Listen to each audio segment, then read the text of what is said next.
can be your long lost pal.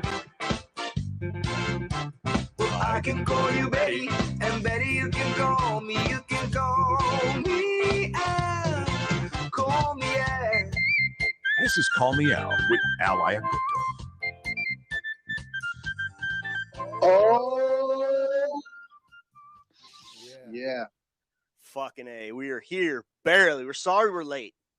Shit happens. This freaking technology bullshit. I'm not a freaking technology guy. We're starting off on the wrong foot. I'm sorry about that. So let's see if we can get rid of that echo. Listen, we're here. That's what matters. We got a lot of people that want to talk to you tonight, apparently. You've had a busy week. What's been happening, man? Oh, I've been just training my ass off. You know what I mean? How you feeling? I'm feeling pretty good. Pretty good.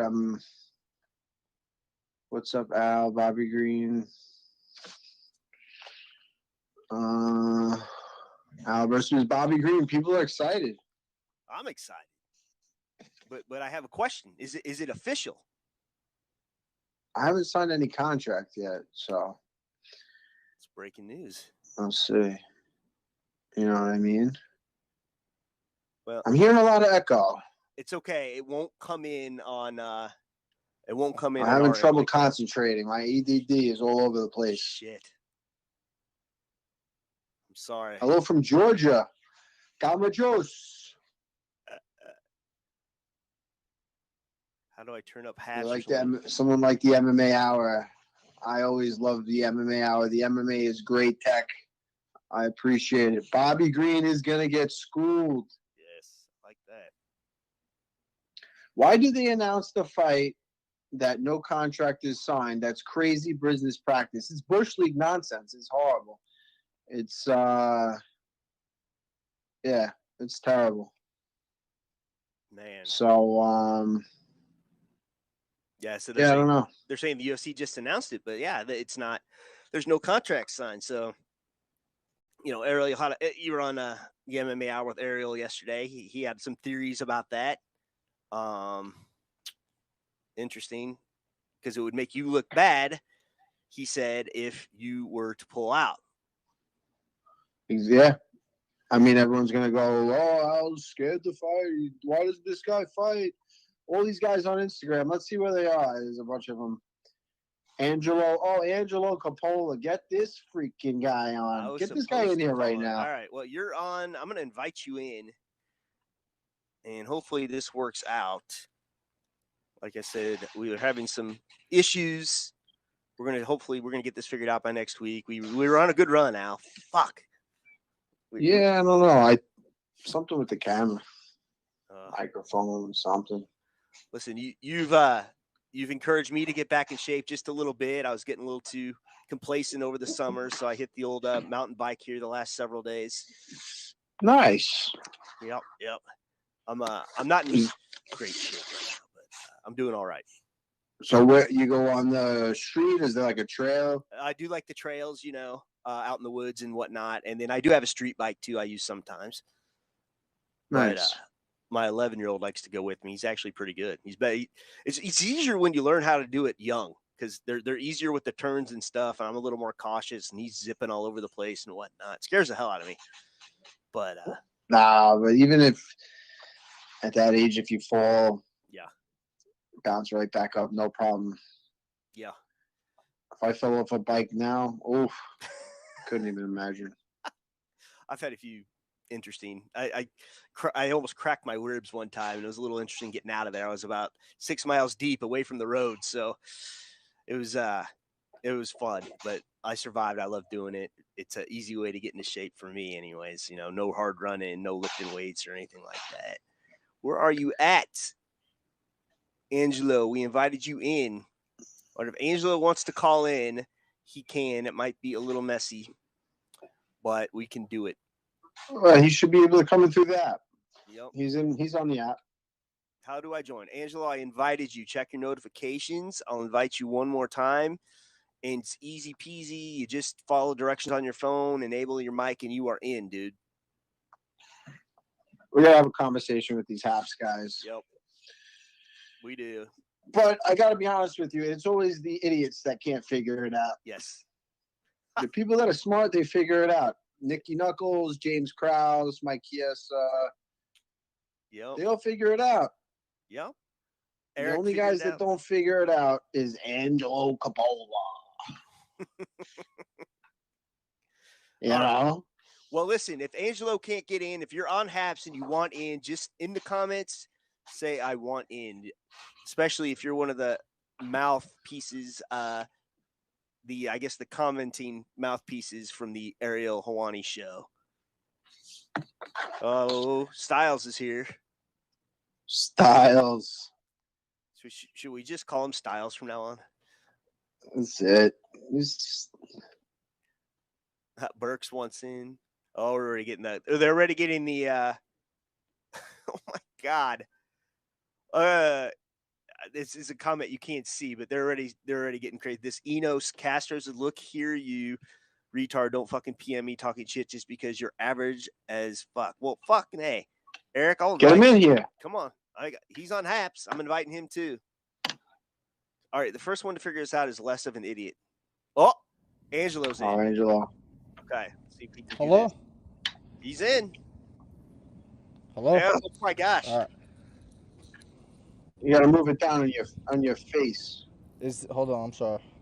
There we go. Don't apologize. Don't get on the camera and start being nice. So, was that you that messaged me yesterday? Yeah. You want to talk shit? You remember what I said? What did you say? I don't know if that was you. That might have been your publicist. But I am the publicist. But I pretty much just said you're always complaining on these interviews with Ariel or just any interview I see. It's always just complaining.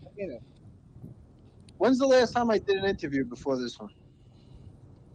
That's a good point. But regardless, the last time I saw it, you were complaining in it. What was I complaining about? In the UFC and how they treat you. The UFC and how they treat you. How do you think they treat the fighters? Probably not from what I hear, not the best, man. But so maybe I'm not. What do you want to do about it? Bitching. Maybe I'm the only one that has some balls to fucking say something. Everyone else is a pussy. And maybe if you guys had my back, then it would be a different story. But like 25% of you guys are like, "Oh, this guy." So what's your complaint? What's your complaint with it? Well, my complaint is first off Hello? that in every other professional sport they're making 50%. We're making nowhere near that.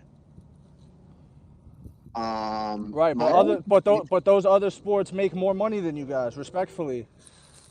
No, we're talking about percentages. 50% of 100. Right. Is 50%. 50% is 50%. So if the UFC, whatever the UFC brings in, if we're making 10% of what they're making, and we're fighting people like, right. And then in the NBA, they're playing a ball game, right? And they're making 50%. Right. The NBA makes more money than the UFC, though. They make more money than the UFC, though. That's not what I'm saying. I'm saying, you're saying you guys deserve a bigger piece of the pie, right? Yes, pie charts. Right, but how much you want though? How much are you bringing to the table too? That's another thing. Not for nothing, but not every fighter should just get up there and get big time pay if they're not bringing no eyeballs to the fights, man. And you're an entertaining guy. You're an entertaining fighter. I watch you fight. I watch Iaquinta fight when he fights, you know? But you can't just raise the pay for everyone just because they decide to be a fighter. No, but an entry-level fighter should not be working a construction job until they're like 10 fights in the UFC, 5 fights in the UFC. Says who? I mean, I guess It sounds like entitlement. Hold on. It sound respectfully. It sounds like entitlement because you got guys like Jeff Neal, I think, who still he don't mind waiting tables. Still, he's still waiting tables, going out there and fighting, and he's active. He's not taking so much time off, and I know it's hard injuries and all this stuff, but I don't know. There's everybody can become like Connor or build a name for themselves, man. Just bring the eyes to the table. That's it. But still, even Connor is not making what he could be. Right. The fact that they took money from him for the Mayweather fight, a little crazy, no? But not really. He was under contract with them. He's under contract with them, and we're gonna let you go fight. If we're gonna let you go fight, right? If they're the UFC, we're gonna let you go fight.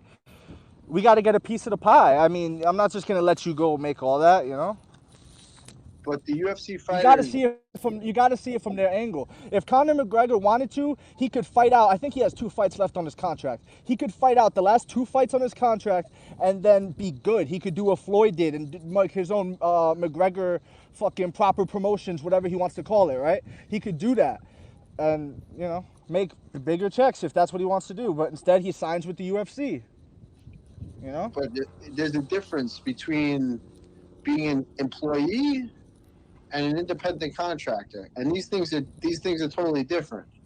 As an independent contractor, you should be able to go wherever you want to do and do whatever you want to do.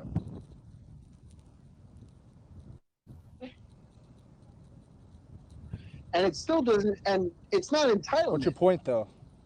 My point is that a little bit. You don't know what you're talking about, and you're talking shit. What was the comment that you made?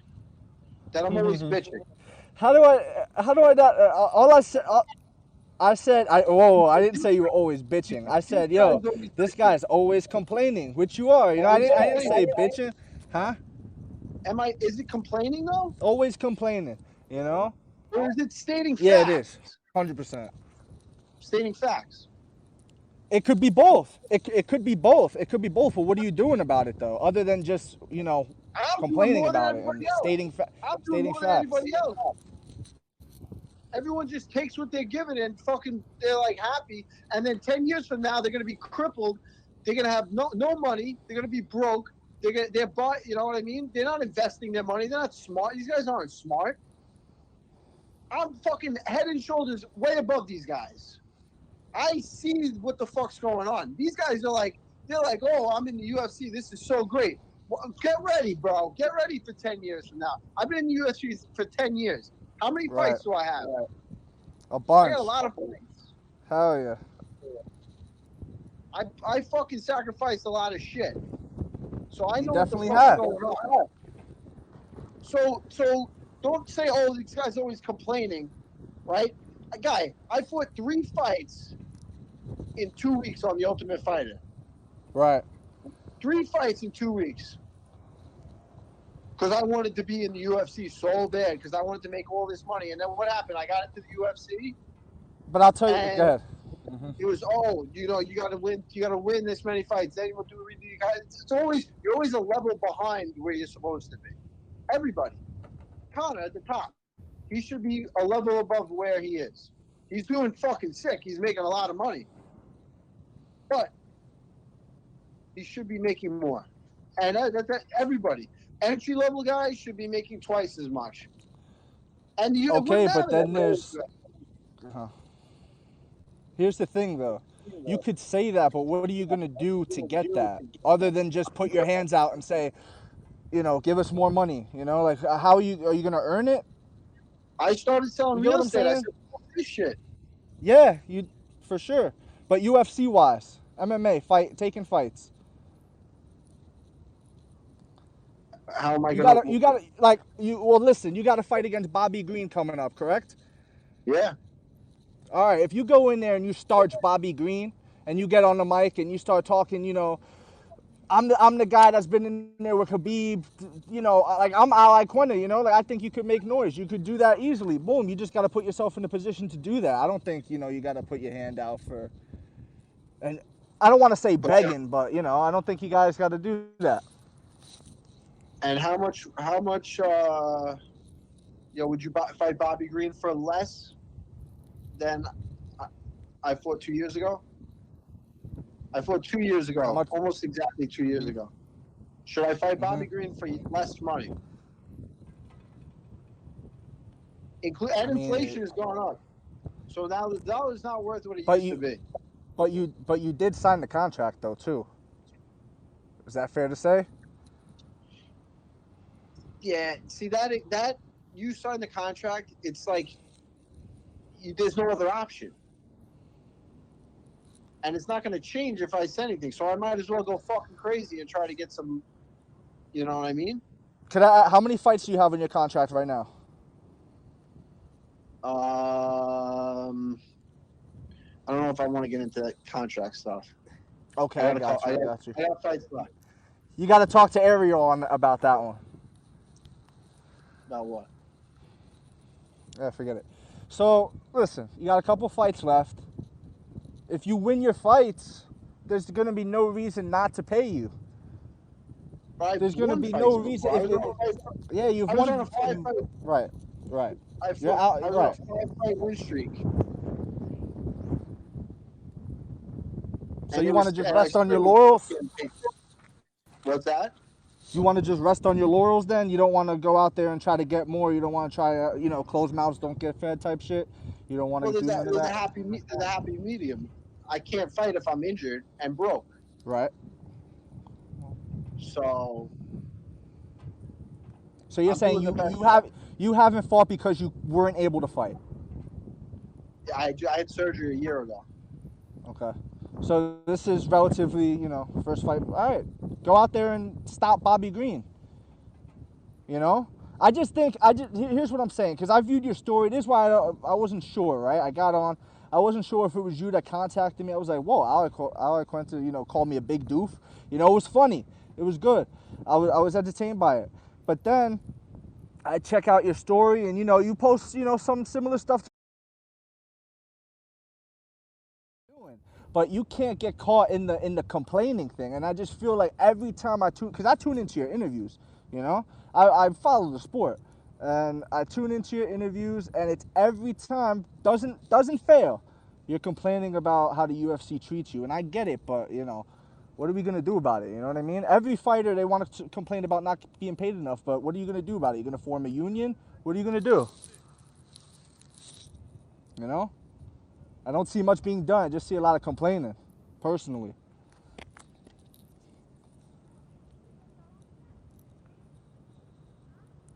Hello?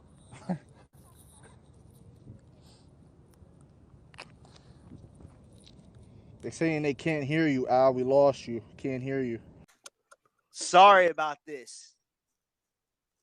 I just fucking. Let's see. How do we get these people transferred over from the other? Enos Castro was coming in. I'll go back into the other studio real quick. And I just invited brutal, man. This fucking motherfucking. I don't know what the hell that's about. I don't know. I don't know if it was my internet. I don't know what the hell it was. No, it was not. We did everything we do the same time, every single time. It was something with the Happs wasn't cooperating with our stream or something. It was freaking Enus Castro. Castro. There he is. He's back.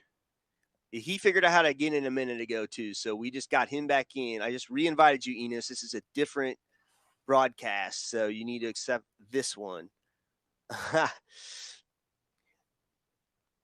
All right, I'm gonna get everyone over to this one. Yeah, you're not like in though, Aaron. I'm not in. Oh, I forgot to put myself in. I'm in. Shit, I'm in. Sorry. Ah, damn it. The Call Me Al show. Ladies and gentlemen, it's never that simple. There's No. always some when you think about Bobby Green and what do you think about Bobby Green? And by knockout, submission, or decision, I don't know. It's so far out. I'm just trying to become the best me that I can. I'm working hard in the gym. I just got done with a pad session with Ray. Oh shit. That's me. Sorry. I was trying to invite people in from the other stream. Peter, if you're listening, can you invite people into this stream, into the old studio that are still watching?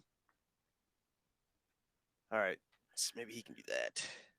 Or I can do it actually from here. All right. Sorry, Al. You're good to go. Keep talking, man. Oh, no, we're good, man. We're good. Whew. That's stressful, Would Al ever man. consider move up to welterweight to fight?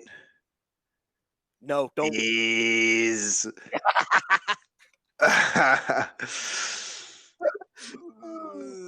at that guy back. Those are naive fans that allowed the expert. Yeah, that guy was not too smart. No. He didn't understand. It took him a minute to understand percentages. Aaron. Yeah, he's really let himself go since he was with Will Ferrell and Step Brothers. Oh. So I did re-invite Enus. He's invited. So I don't know where he is. Because he did figure it out a minute ago. He was standing by when the other guy. Richard Raspentini. Broker to the stars. Home Smart Premier Living Realty. Shout out. My natural weight is I'm about 170, between 175 and 180. I walk around that. Shared it in the other stream's comment. All right, we're in. We're going. We are going. Oh, you made Nick smile. He likes to see you laugh. There we go. That's what I like to hear. Man. Aaron, did you watch the fight with the well, let's start off with the Giga and Edson Barbosa fight. Yeah. So I'm going to be honest. I pulled now. I fell asleep right at the main event. And I caught the highlights. Yeah, I had to work early that morning. I was trying to stay awake. I couldn't do it. But what an amazing fight. I read the recap. That Giga's for real, man. And Edson Barbosa is no joke. There was one fight I was quite interested in, though, and I think you were too. Would he be a top 3 welterweight now, Kevin Lee? I think you got to put Kevin Lee at top 3. Top 3. Dude, I had a dream. Holy shit. Bro. This is fucking crazy. I had a dream that I invited Kevin Lee to come train with us. And this is fucking crazy. So I had a dream that I invited Kevin Lee to come train with us. But the only place that he was allowed to sleep was at my parents' basement. And I've been yelling at my mom to clean. She's got a whole bunch of boxes. It's starting to turn into like not hoarding, but it's getting there. It's getting a little much. So I was like, Ma, you got to clean up the basement. Like, get these boxes out of here. She goes, not during the summer. I'm enjoying myself. I'll do that in the winter. I go, oh, I can't argue with that. But there's a whole bunch of boxes. And Kevin Lee wanted to come out and train, but he had to stay in my parents' basement with all the boxes. Get this freaking Enus Castro in. This guy's like crooked-eyed. Freaking look at him. He's in. Enus, you're unmuted. Yeah, what up? I can't see you guys, This app's shit. Your app's shit. Where's your app? Did you create an app? I don't know, man. This app's shit. I can fucking see the comments. I can't see you while I'm in the studio. What app have you created lately? Nothing, bro. I don't exactly. So shut up and enjoy it. It's bringing us together. Well, it crashed like 10 minutes ago, man. Yeah, but so create an app that's better. Did it just crash? No, you're freezing because you're outside or whatever. Get by the internet. I'm trying, bro. I'm fucking Australia. You're just a guy that hates on everything, don't you? You're one of those guys. You just hate on everything. Everything. Did you wake up this morning? You didn't wake up this morning. I appreciate good fighters. I appreciate good fighters. Pardon? Oh, so you don't appreciate yourself? Oh, I do, mate. Of course. Oh, you're a good fighter. What are you on about? You're a good fighter? No, I'm talking in response to you because I was like, man, you're average. And then you fucking rage at me and PM me, cunt. Now I'm in here talking to you face to face like you requested. So how many fighters how many fighters do you think are in the world? Oh, mate, thousands, bro. Thousands? Yeah, mate. I would say there might be a million. I'd say having fights in the world, probably more. Yeah, well, hundreds of thousands then. Yeah, hundreds of thousands. Millions, possibly, yeah. So being ranked number 4 in the world out of hundreds of thousands, that's average to you? Yeah, mate, it is. It's average to you. When you're on a losing skid, what do you do? Your most recent win is Kevin Lee, who's also on a losing skid. People get on losing skids. You don't know what happened to me in the last. You don't know what happened. I fought the best guys in the world, right? I fought Cowboy declining Cerrone, bro. Bro, Cowboy Cerrone. Hold on, time out. I fought Cowboy Cerrone before the decline. All right, he fought me, and then he fought Ferguson 2 weeks after me. You think that was smart? Okay, so you caused his decline. I'll give you that. Okay, not that I caused it. But and thank you for giving me that. But not that I caused it. But he took the fight 2 weeks after against Ferguson, and he was winning the first round.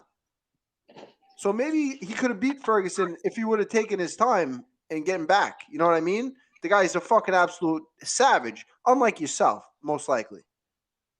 What do you do for a living? What do you do for a living? Mate, I drive forklifts, bro. I ain't no fighter like you. Are you the best forklift driver in the world? Are you top 4? Oh, fuck no. So definitely, but I'm not sending PMs to cunts on Instagram saying that I am. I didn't say shit. I said you want to talk shit. Why are you talking shit? Why are you saying someone's average when they're not? I'm talking shit because you're average, bro. I didn't even talk shit. I said you're average. Who cares about your contract? I'm a fucking. You haven't even signed the contract.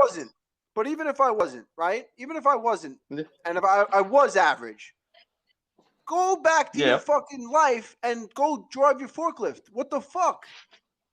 Yeah, bro. You called me. You fucking told me to come on here and talk to you. Because you fucking talking shit. You said I'm average. You comment on a thing that I'm tagged in, so I see it on my phone. It says I see this. Oh, this fucking retard with a fucking calling forklift drivers calling me a fucking average person, saying I'm average. Yeah, bro. In regards to fighting, yeah, I agree. You're not at the elite level. In regards to life, first off, in fighting, I'm not average. No, I think so. No, well, you're fucking retarded. It makes sense. You got like a right you left back in school? And a right There's a reason why you. There's a reason why. There's a reason why I'm hosting the show and you're fucking calling in. There's a reason why. Yeah. There's a reason why if you had a show. There's a reason why if you had a show, there would be no show. It'd be you talking to yourself, jerking off. That's it. I don't think so, mate. I'm not Sean Strickland. Damn right you're not. Yeah, man. I don't fucking jack off 10 times a day. Damn. Maybe that's what it takes to be a good fighter. You're probably. Who knows? I mean, if you jacked off 10 times a day, it would make no difference than what you're doing now. To anybody.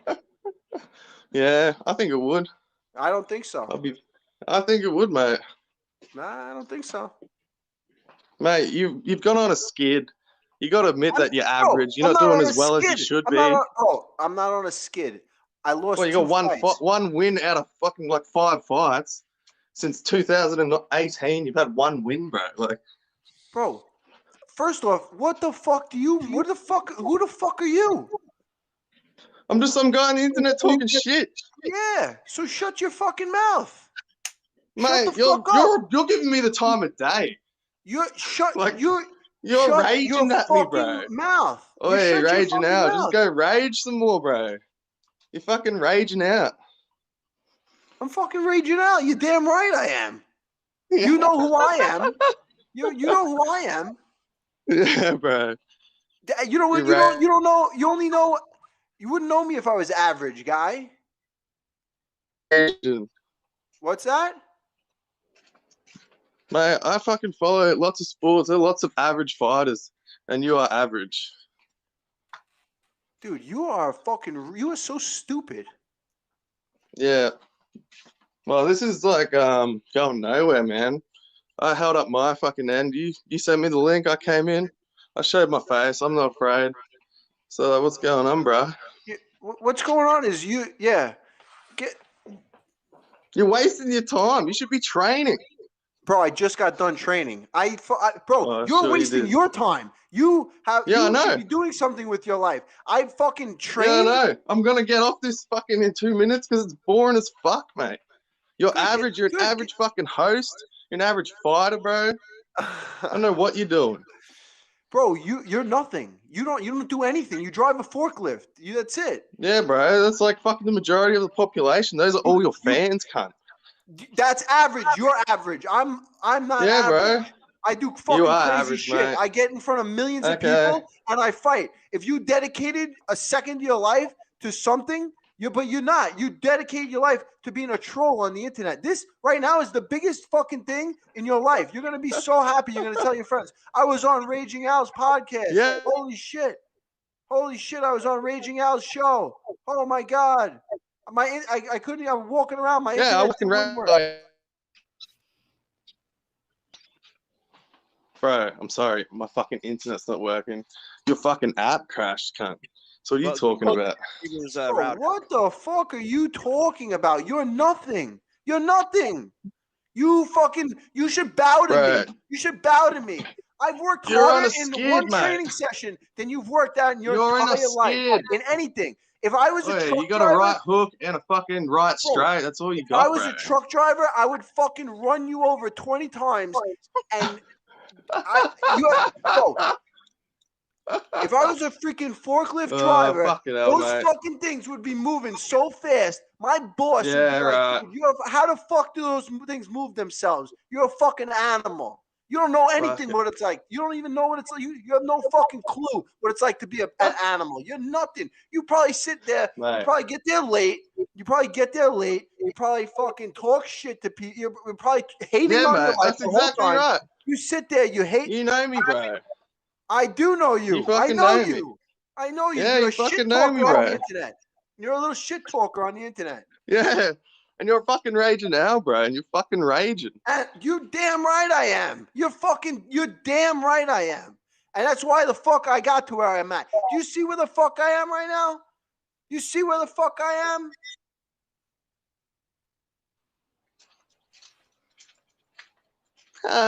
Get this fucking guy off. Fucking roast me, cunt. I've had enough of you, bro. You're done. Roast me harder. Back to the forklift. Back to the forklift for you, fucking Enus.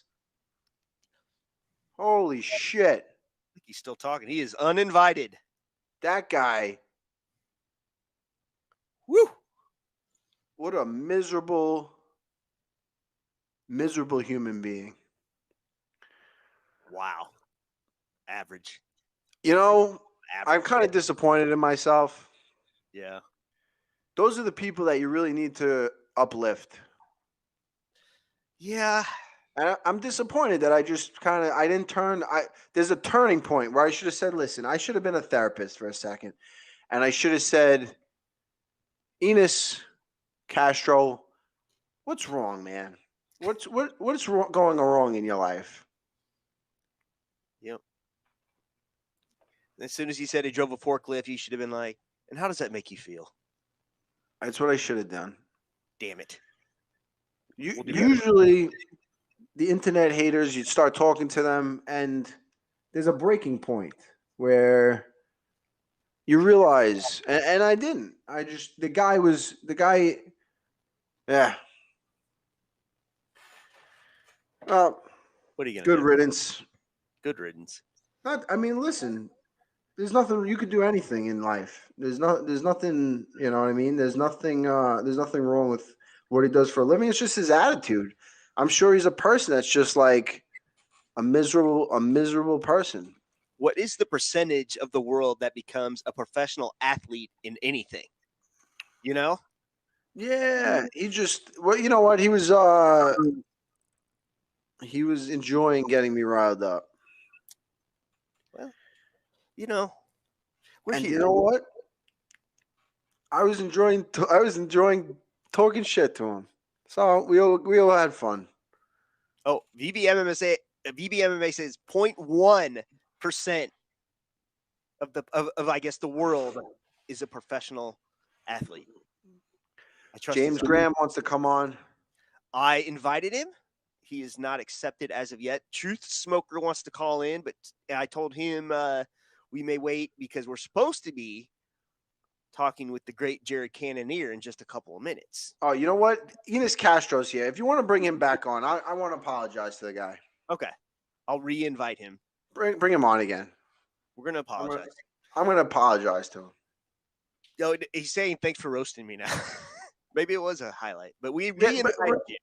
Bring him back. Bring him back on. We got to be emotion, as Nick Lamagna, Nicky Knuckles would say.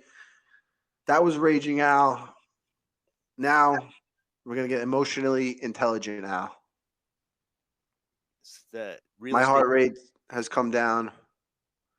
I'm channeling Jared Cannonier, his crystals. Can't wait to ask him about that. So many questions. A lot of questions. What's up from London? I love it when these guys all over the world, you know, are watching you. What time is it in London, I wonder? Sam goes, multitasking my ass. You sat reading every comment on your laptop. We're trying to see, this is work. I'm multitasking. I'm working to get content for the Call Me Al show. Shout out to Dave Fretz is on here. He is the man that designed your show logo, which we love. Oh, yeah. What's up, Dave? Dave is the man. Enos left. Okay. Enos will get you next time. We apologize. I don't know if he left. I'm guessing. I don't know. He was commenting for a minute there. Jonathan Velasquez. How about that boy, Chris Wade? Oh.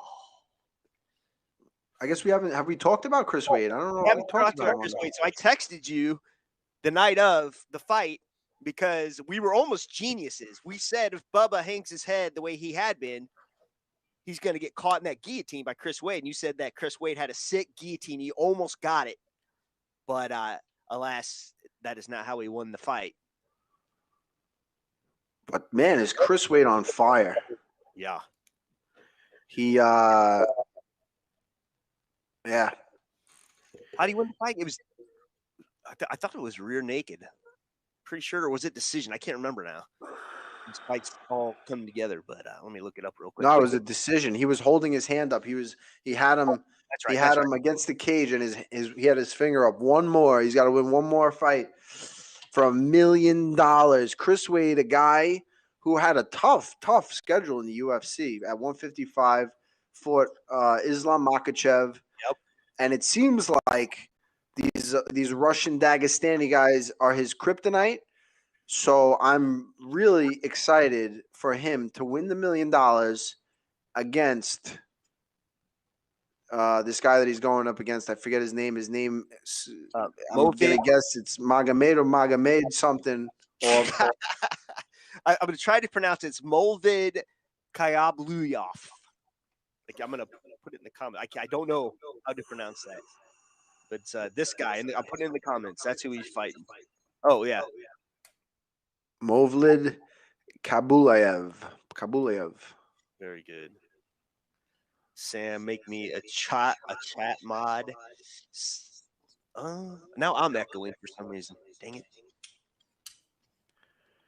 You guys ever train on Long Island? Of course. Born and raised. Yes, I trained. Oh, yeah. I've trained with Chris Wade plenty of times. I mean, we'll see if I'm going to be, if again in fight shape, he'll be ready to fight. I think he's fighting October 22nd, October 20 something. We trained extensively leading up to my fight with Kevin Lee. And what a great training partner. Incredible wrestler. He's got very tricky stand up. But man, he out wrestled Bubba Jenkins. So let me ask you this then. With you training, did he really have to make a lifestyle change to get down to 145? I think the first one was pretty rough. And he kind of just has it down now, which is crazy because he's a big, he's got big legs. He's like, he's a big, he was, big for 155. So, yeah, I'm really looking forward to Chris Wade getting it done. That's awesome. It's kind of like Jose Aldo in a way, just totally reinvented himself in a different weight class. Jose was a big 145 pounder, was he not? This guy VB goes, to be honest, Wade looks a little bigger than you, Al. VB? Jesus Christ. The hell? I think he might be like a little bit taller. What, he looks bigger than me at 145? Wow. VB. I mean, on the camera you can't really tell. If you're fighting at 145, the guy's absolutely shredded. Enus went on a Long Beach daytime date 20 years ago. She fed you raw clams. Oh man, raw clams! I would have fell in love with the girl. I guess I've never had raw clams, have I? No. Well, yeah, sure, but not right there on the beach. Oh man. Well, Long Beach. I mean, I'm sure it was at a restaurant. I'm sure Enus, this was at a restaurant. You didn't just dig them out of the soil, but I mean, I'd be down to do that. Suffolk County Real Estate, Jonathan Velasquez. Suffolk County Real Estate. Let me tell you something. Right now is the time to buy in Suffolk County because it seems like Queens is just moving over into Nassau, is moving over into Suffolk, and you can get a lot of land. The taxes are not that high. The taxes compared to the rest of the world are pretty high, but compared to Nassau, you're going to make out. You're going to have some property. You're going to have good taxes. And I'm going to say, as far as a long-term investment, Suffolk County real estate, it's only going up.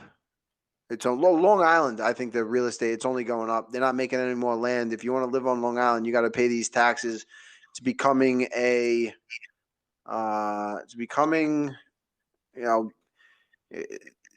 you can't afford it, you're going to Florida, you're going to the Carolinas, you're going to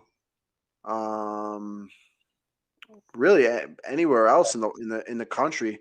But Long Island is 15 minutes from the beach, 45 minutes from Manhattan, the best restaurants, the best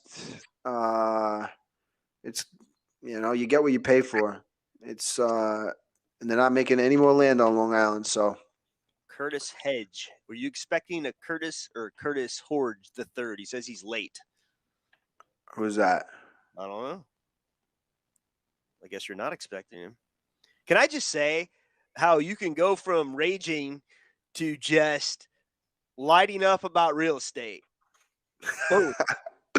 I'm sick. Dude, you are. This is how you can pace yourself in a fight, This is my life. I freaking erupt. You should see me driving on the Meadowbrook Parkway, merging from the Southern State to the Meadowbrook. Jesus Christ, I'm flipping out. Oh man, I got it.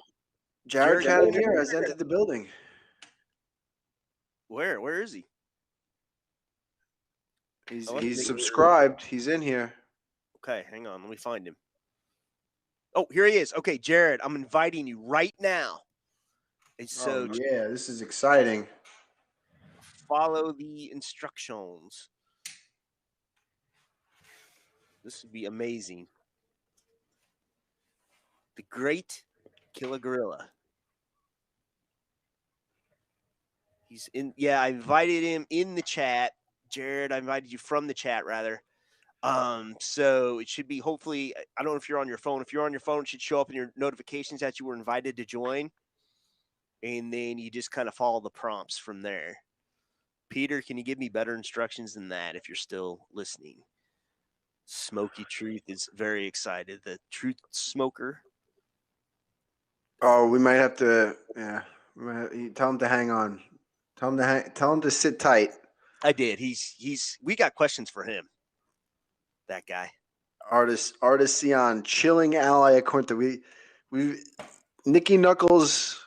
If you watch the show, real estate extraordinaire, Nikki Lamagna has coined the term emotionally intelligent Al. If you're intelligent people get emotionally intelligent Al. If you're not, good chances are you don't. People are asking Jared questions already. Jared is not quite in the building yet. He's halfway there. Jared's not cutting weight at heavyweight. Do you mind eating healthily at 185? Nikki Knuckles says you coined it. Oh, maybe I did.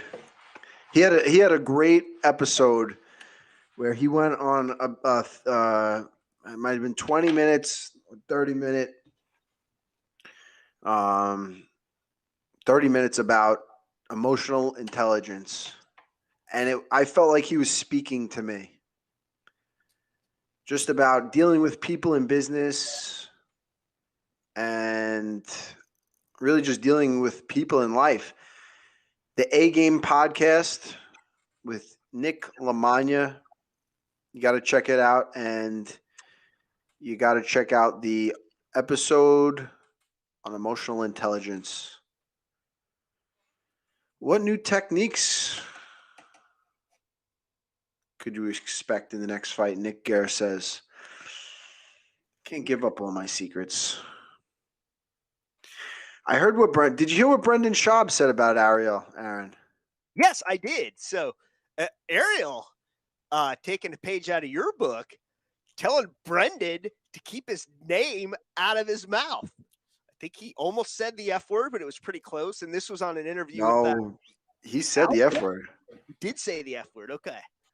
He cursed. He was raging Ariel.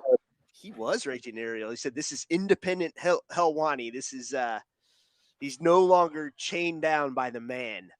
And I thought it was nice. And he said, Brendan, listen, I'm proud of him. He said that Brendan texted him to apologize to him. And Ariel basically said that, if you want to apologize to me, do it publicly, do it on your show. But he basically said that I'm paraphrasing here, but Brendan Schaub basically said that nobody liked working with Ariel. No one came to his defense when he was let go from Fox. And and Ariel he lost it a little bit. He got mad. I think you're a positive influence on him. You got to stand up for yourself. Yeah. And there's a way, I'm working on staying calm. The guy that called in didn't do me any favors. My blood pressure went through the roof. But yeah, it gets to a point where you can't take it anymore. You know what I mean? So yeah, but Ariel, that was I can imagine that being frustrating for if you're on that platform and Brendan Schaub comes out and says something like that. And then I'm pretty sure he said that that he turned down the position, and that was the only reason that Ariel got the position on Showtime, which I don't think was true. So that's frustrating. Man. I should get the American Gangster on the show. The American Gangster. We're waiting on The killer gorilla. Send him a private message to see if the American gangster Chael Sonnen. I thought he was the West Lynn gangster. I don't know if Chael does podcasts. I think he just or shows. He just goes on Joe Rogan. I don't know. I wonder if he would. I've heard him on Bisbee before, so he might. I don't know.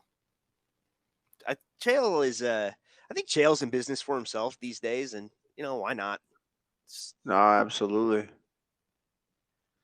Chael's undefeated. I love these guys. How could Aaron not know the man with the biggest arms and charms of Westland, Oregon? Sorry, man, I'm slipping. It's not easy producing sometimes and keeping track of all these nicknames. This is all of a sudden this is turning into a Chael plug. What the hell? What's going on here? All right, did you want to see if I guess Jared's maybe having trouble. I am prepared to call him if we need to. I got some oh, it's the link. It might be a different link, but he is in here. Yeah, he commented in this thread, so he got into the right thread, and I invited him, and it shows he's still invited. So James Graham wants to know if he can get another invite. You should still be able to join from the previous one, but I'll invite you for later. Just keep that mic muted. Let me try inviting Jared again, too. Interesting. We do have I think we still have some of those Truth Smoker clips. I did not take them down from last week and never got to play them. But that guy is an interesting fella. I have some questions for that guy this week because there's a lot of conspiracy theories out there. And every week I think of something to ask him, and every week he's got an answer for us. If you still believe in the moon landings, you've got a big problem. You have a big problem if you still think that they went to the moon and they were up there bouncing around, and what they were doing in the moon. Do you all guys remember real quick specifically? What about Bezos? Did Bezos go to space? No, absolutely. There's no such thing as space, guys. Look, this is the thing. Do you remember when Nixon? Listen, hold on? I know it sounds crazy. Do you know? Wow. There is no such thing as space. He said he's needs Google Chrome, so he got it, and it's still not working. But he's in though. What the heck, Peter? Help us out. Oh! I saw him for a second there. So darn. Oh, he's coming. Jared Cannonier is in. Ladies and gentlemen, Am I in? You are in. Oh, this thing isn't looking. Hang on. Can you see me? We can't see you for some reason, but we can hear you. We can hear you. Hang on.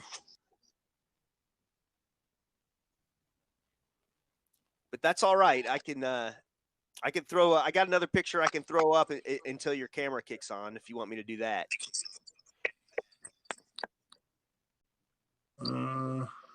Someone commented in and said, "Killer gorillas aren't too good with computers." The guy can fight, though. I'll tell you what. That's why I quit my day job. Now, what was the day job? This was the job in Alaska you're talking about. Right. I was air traffic control equipment repair in the Army, and I did essentially the same thing in the FAA in Alaska. So, essentially, I was doing the same thing. What telecommunications? It was satellite telecommunications. So it's kind of like how we get our signals for our cell phones or our cable TV.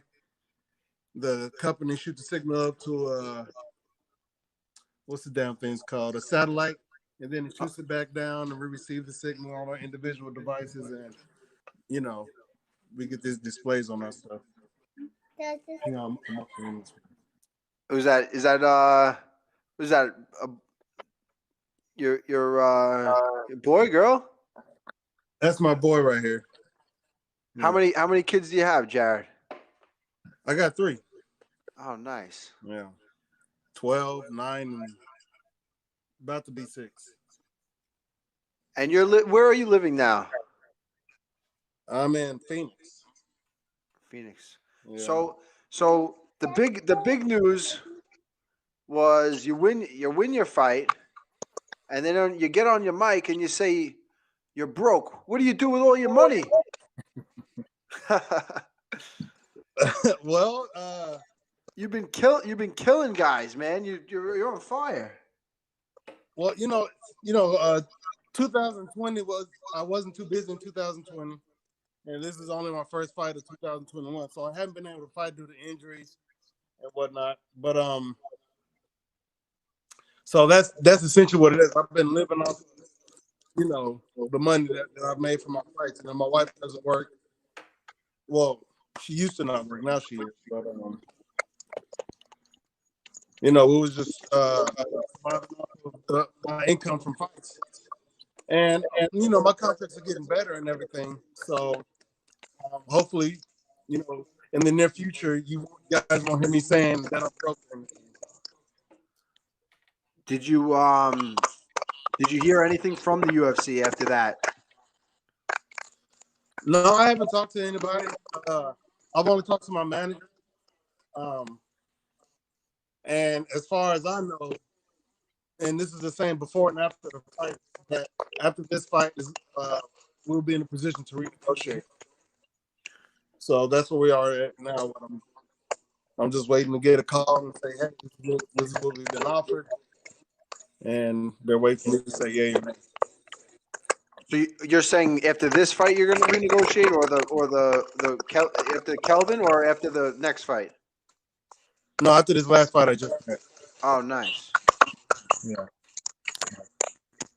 That switch. I know everybody heard me say that, and I didn't mean it in the regard that I'm not getting any money or anything like that. It's just that I had come off an injury. I had been off for 10 months, and I got bills to pay. It's gonna stop just because I get injured. So I'm in the process of stacking my bread as far as being UFC fighter goes, but I just got to be active. That's all it is. I hear you, man. I'm coming off a 2-year layoff myself. It's not easy. People don't they see you fight in your cage, but they don't realize when you're out, if you're injured, there's bills to be paid, and they don't get paid unless you're fighting. So what is your plan here going forward? You got Till versus Brunson this weekend. I'm saying you take the winner of that Izzy fight. You know what I mean? But also on the same thing, you're saying you want to stay active. It's kind of a tricky situation you're in, huh? It sort of kind of is. I can wait. I'm not privy on waiting for title shots. I'd rather stay busy. I prefer staying busy in any regard. Hang on, let me put up these headphones because I keep hearing the feedback. Gotcha.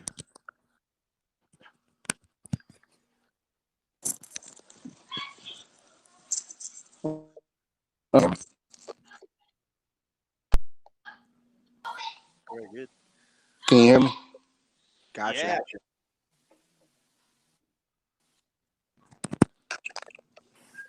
Hello, test. Testing. We're good, man. Test, we got test. you. Oh yeah. Can you hear us? All right. Yeah. There Okay. we go. Much better. Yeah, I can hear you guys. So you were saying you want to stay active. There's a huge delay though. Oh.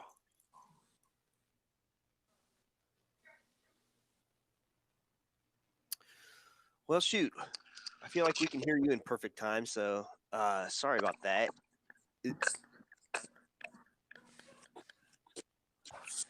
Can you guys hear me? VBMMA is saying Till wins this weekend, and you two would be classic. Killer Gorilla versus Gorilla.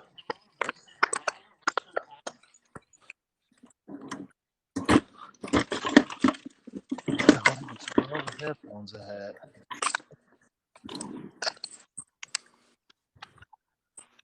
All right, I'm just gonna go without it. Okay, that's fine. All right, so as I was saying, again, I want to stay busy. I'm more inclined on earning my way. I don't want to wait for a title shot because, again, those guys may not fight for another 4 or 5 months, and then it'll be another 3 or 4 months after that. So I don't want to sit around and wait another 7, 10 months trying to fight somebody, waiting for a fight. So I would definitely like to get a written in stone contenders fight next, unless they say, hey, you chill out for a little bit and it is a title shot, then I will wait for that. Well, yes, that's the thing. I mean, you could say you're going to wait out unless they guarantee it. Who knows? Till versus Brunson. Who's Vittori's fighting? He's got a fight coming up, doesn't he? Vittori and Costa, I believe they're going to fight. Oh, yeah. So, I mean, it's the kind of thing. It's what have you done for me lately? That somebody comes in and has a big performance, they could, hop right in. Who the heck knows? It's always up in the air. It's crazy. It's funny how that happens. Not funny, but it's weird how that happens. It's you're like right now you're clear cut number one in my eyes. I mean, I think in everyone's eyes, you're the clear cut number one guy. But who knows what happens with these fights coming up? Who would you think? I mean, do you really care, or you're just down to fight anybody? I'm down to fight anybody as long as it gets me to the title. So if whatever happens this weekend between Brunson and Till, if they so declare that, hey, you fight this person, it's a contenders fight, you definitely have a title shot after winning this fight, then I'm going to take that fight. If it's Vittori and Costa, and they say one of those names, I'll take that fight. Yeah, I'm gonna say who do you got? Till or Brunson? Who do you think is gonna take that one? I don't know, man. I hate picking fights. A fight can go anyway, and I'm not one to stand in the betting line or anything like that. So they both present their unique techniques. You know what I'm saying? They both have what they're good at.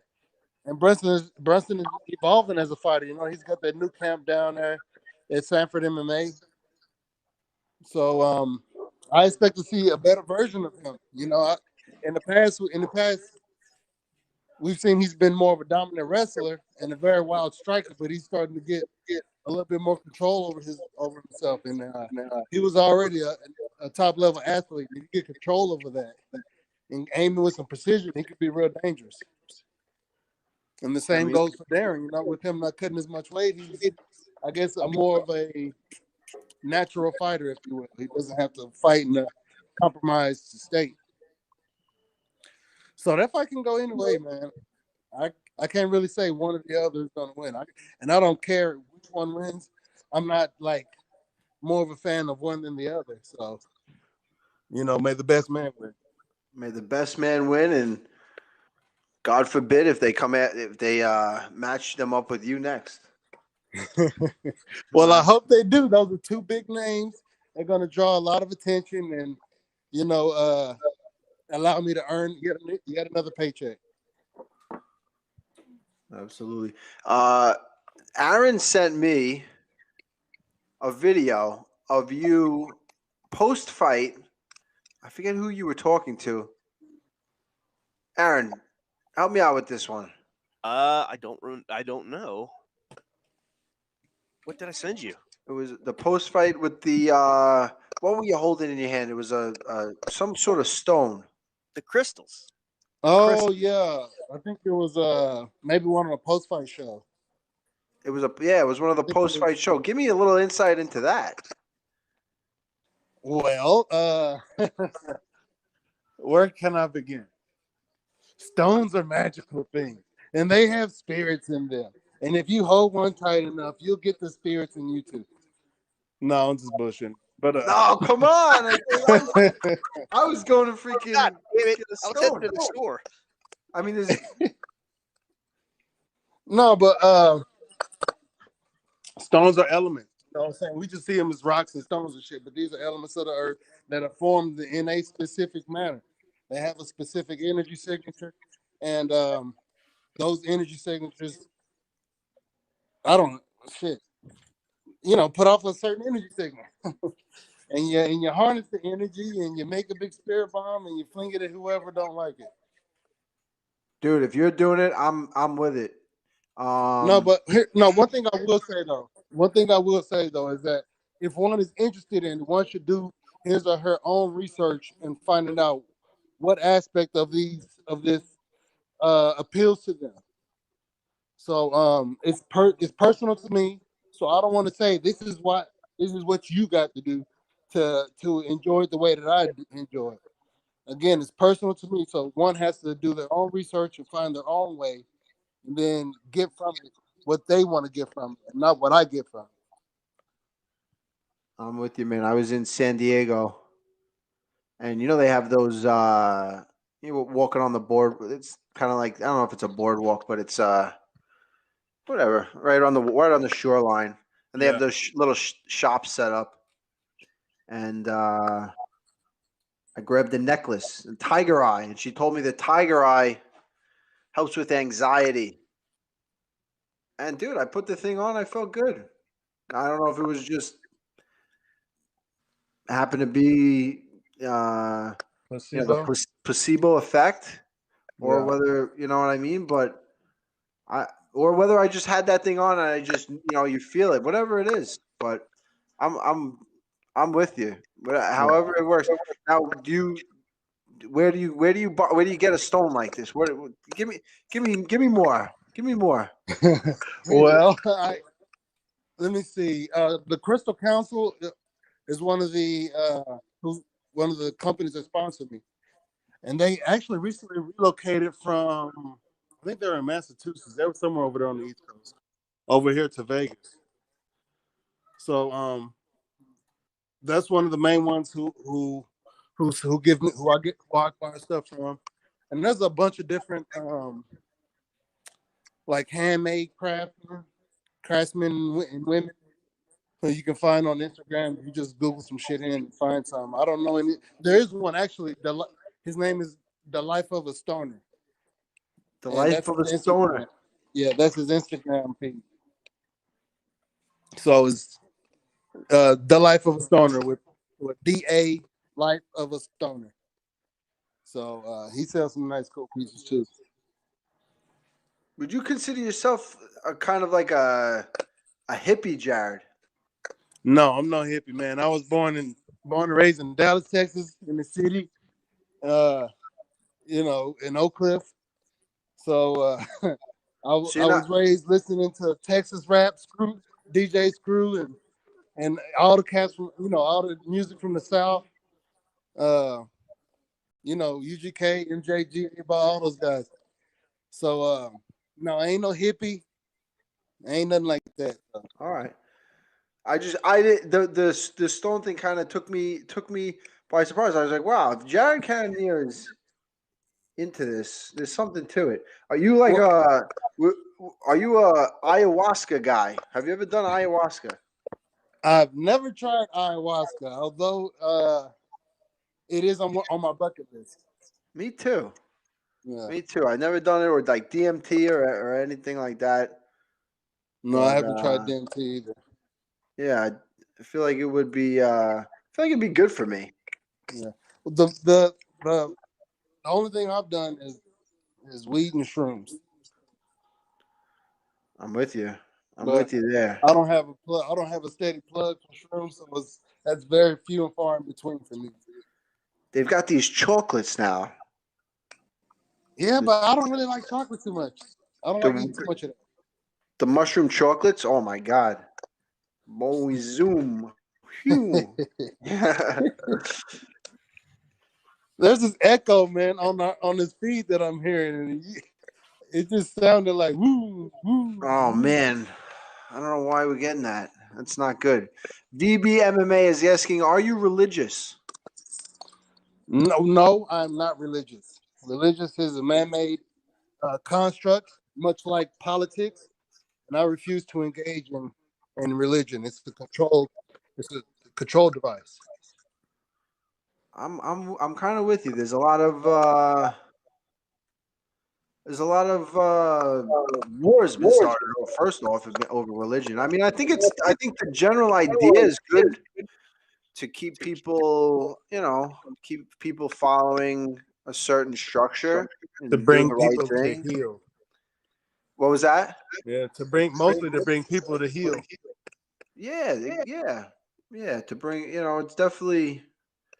I see the benefits in it, but then when it's causing wars and religions hating on other religions, that kind of defeats the purpose. It's Yeah. Now, I will say that most people who walk the earth need religion, but I feel that higher thinkers who have a moral compass, know how to behave themselves, don't really need religion. So there's bigger and better, there are better things out there than, your three monotheistic theories, theologies that we follow. what is that? It's Christianity, Islam, and Judaism. Man. Yeah, see, I'm not a big. So you know about religion, you just aren't religious. I'm not going to say I've studied each and every one of them. I was raised Baptist, so I mean I have more knowledge on that than any of the other two. But I also transitioned out of the Baptist sect into Seventh Day Adventism, and then into Judaism. So I've dabbled into those. I haven't messed around with Islam too much, but I've read a few things and listened to a few scholars on the subject. We're getting Brian Redband's asking, Jared, is there a reason why you tried 205 and didn't go down to 185 sooner? Well, the trip from heavyweight to 185 is a longer road, and I'm not going to wait to fight that long. So I always look at the heavyweights and I'm like, they're having so much fun. just eating and fighting. Just eating and fighting. But it's something that I can't really like. I don't know. It would be so foreign to me to be eating whatever I wanted to, the day before the weigh-in kind of thing. Yeah. I'm guessing. Did you have to cut? You didn't have to cut down to heavyweight. Yeah, almost some guys do have to cut down.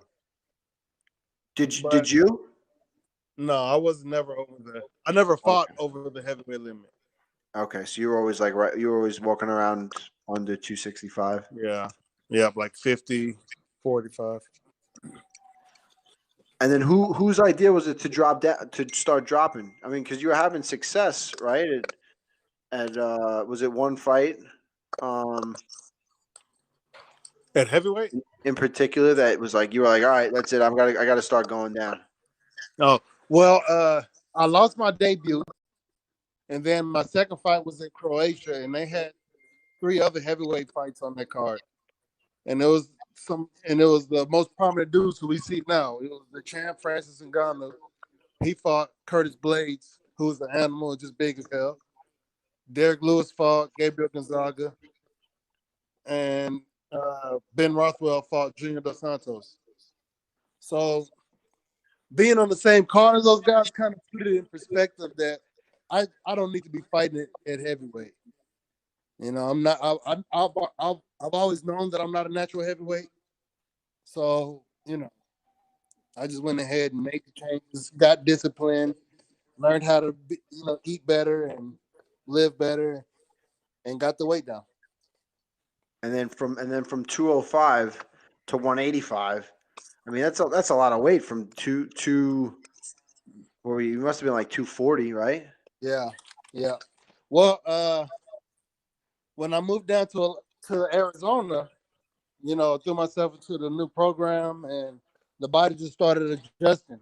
I started dropping weight and getting real cut. So the cut from 185 the cut from 205 to 185 was more of a consequence of that decision to move down there and start training. I planned on, fighting at light heavyweight for as long as I was successful.